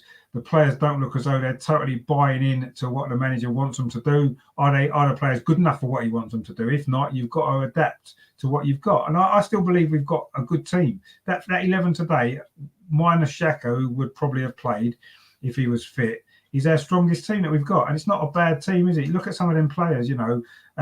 Ben White and Gabriel, 50 million for Ben White. Gabriel's a good defender, there's no doubt about that. Kieran Tierney is a very good left back, we've seen that. Ramsdale is a decent goalkeeper, very, very good goalkeeper. Tomiyasu struggled tonight actually, but we'll maybe blame it on the fly, and he's been all right, and he so far has been good. Thomas Partey is a top quality midfield player. Odegaard's a good quality player. Pepe is a quality player. Smith Rowe, Saka, brilliant young players. Aubameyang, one of the top goal scorers still playing in football in his career. You know, it's a good team. Why are we 12th in the league? Why? Comes down to one person and one person only, and that is unfortunately where all results from football teams come from, and that's the manager. He's not good enough, and as far as I'm concerned, I don't care if we're unbeaten in 5 games. I don't care if we beat Aston Villa on Friday. We're never going to go anywhere with this manager. He's got his players now, and you can see from the last 2 performances, we're going backwards, you know, and we're not progressing as a team. We're not progressing in the way that we should be. He's been nearly 2 years Arteta in the job. You know, it took him 2 years to make us slightly better defensively, and then tonight we play like that. Okay, 1 game, but we're not scoring enough goals, and we're not offering enough of a goal threat, and it's just not good enough. I'm sick of it now. I'm just absolutely sick of it. And he says, why was Odegaard in a middle 2 with Partey? Who knows? He's not a box-to-box midfielder like Partey used to. Yeah, exactly. He's playing players in the wrong positions. He's done it before as well. Teams like Liverpool are playing a different sport to Arsenal. Yeah, they are. I mean, it's almost laughable. You watch how Liverpool played against Watford, for example. You know, we struggled to beat Norwich 1-0, and they actually tore Watford to pieces. And that's what Liverpool do, because they're a proper team with a proper coach. And yes, they've got better players in certain positions as well. But I say we've got good players. We've got good players. The gentleman says it was Partey who was foul tackled for the first goal. Lokonga foul tackle for a second. Yeah, maybe. I didn't think the first one was a foul on Partey. The second one, yeah, I think it probably was a foul, but it's Mike Dean. What do you expect? But that's not the reason why we drew that game. It's not the reason. Don't forget we have the spectre of Newcastle. Limaza says, no, yeah, we do. I mean, to be honest with you, is that really that important? You know, we're a mid-table team, as you said before. Another team above us means we might be finishing 8th and 9th instead of 7th or 8th. That's all that means to me at the moment. I don't think it makes any difference to us because it's not like we're on the verge of the top 4 and it's going to knock us out of the top 4 or the top 6, is it? Because we're not even there. So I don't think that Newcastle situation makes much difference to us because we're not competing at that end of the league where they now potentially will be able to over the next 2 or 3 years. Unless we make some changes, we're not going to, you know, yes, it's one more team that's going to be leaving us behind, I suppose. But when you're 8th, 7th, 9th in the league, one more team above you, it doesn't make any difference, does it? If you're 5th or 4th or 3rd, one more team makes a massive difference. It doesn't really make a massive difference where we are. You know, we need to, you know, improve ourselves first before we worry about Newcastle. I mean, they do as well, to be fair. They're second from bottom. Kevin says, brilliant show and comments, Richard. Yeah, cheers for watching, Kevin. Thanks for your comments as well. Really appreciate it. Hopefully we'll see you tomorrow for the clinic if you're around. Jenna says, sorry, we need support the team now until the new manager support. Yeah, no, I'll totally support the team 100%. I just don't think this manager is going to take us anywhere. And while we've still got him, we're going to be playing catch up, aren't we? So we need a new manager. I would be knocking on. Well, tonight I'd go into the Palace change room and say, Vieira, come on, mate, come back home. We need you. That's what I'll be doing, but that's just me. And he says, White's a good player, but had 2 huge players next to him at Brighton. He did, yeah. Which helped him. Him in the back 4 doesn't work. Gabriel, not the leader he needs. I mean, Gabriel's been playing pretty well. He's probably been our best defender. He wasn't great tonight, but overall he's been good since he's come back from injury. So, yeah, I'm not sure if a back 4 does work with White. Maybe putting Tommy Asu in as a 3. I don't know, but then we haven't got a right wing back now. But anyway, these are issues that Arteta's created himself as well, and he needs to sort them out. And unfortunately, he doesn't look like he's able to now. 2 years nearly in the job. Come on. It's not like everyone's going, oh, well, he's only had 5 games with his team, 6 games. No, he hasn't. He's had 18, well, nearly 2 years he's had in the job. And unfortunately, he's proved time and again he's not good enough. And I've had enough of it now. And, you know, Friday night, it is a big game for Arteta because if we don't win on Friday, we don't play well, and we don't win on Friday, you have to wonder whether or not he can last much longer. Nigel said they highly recommend watching the women's team for anyone needing a pick. No, exactly. I totally agree with you. Unfortunately, they're not playing again until the 31st of October in the FA Cup semi-final against Brighton. So we have got another 2 weeks to wait for that. And let's just hope that in the meantime, Arsenal can find something from somewhere, some form from somewhere, because that was just not good enough tonight at all. Not good enough at all. So it finished tonight at the Emirates. Arsenal 2. Crystal Palace 2, and maybe a fortunate 2 for Arsenal as well.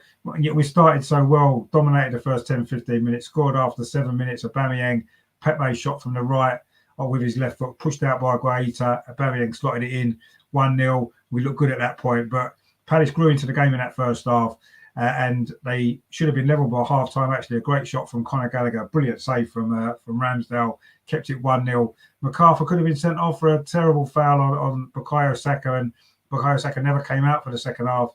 He was replaced by Lokonga, but we never got going really in the second half.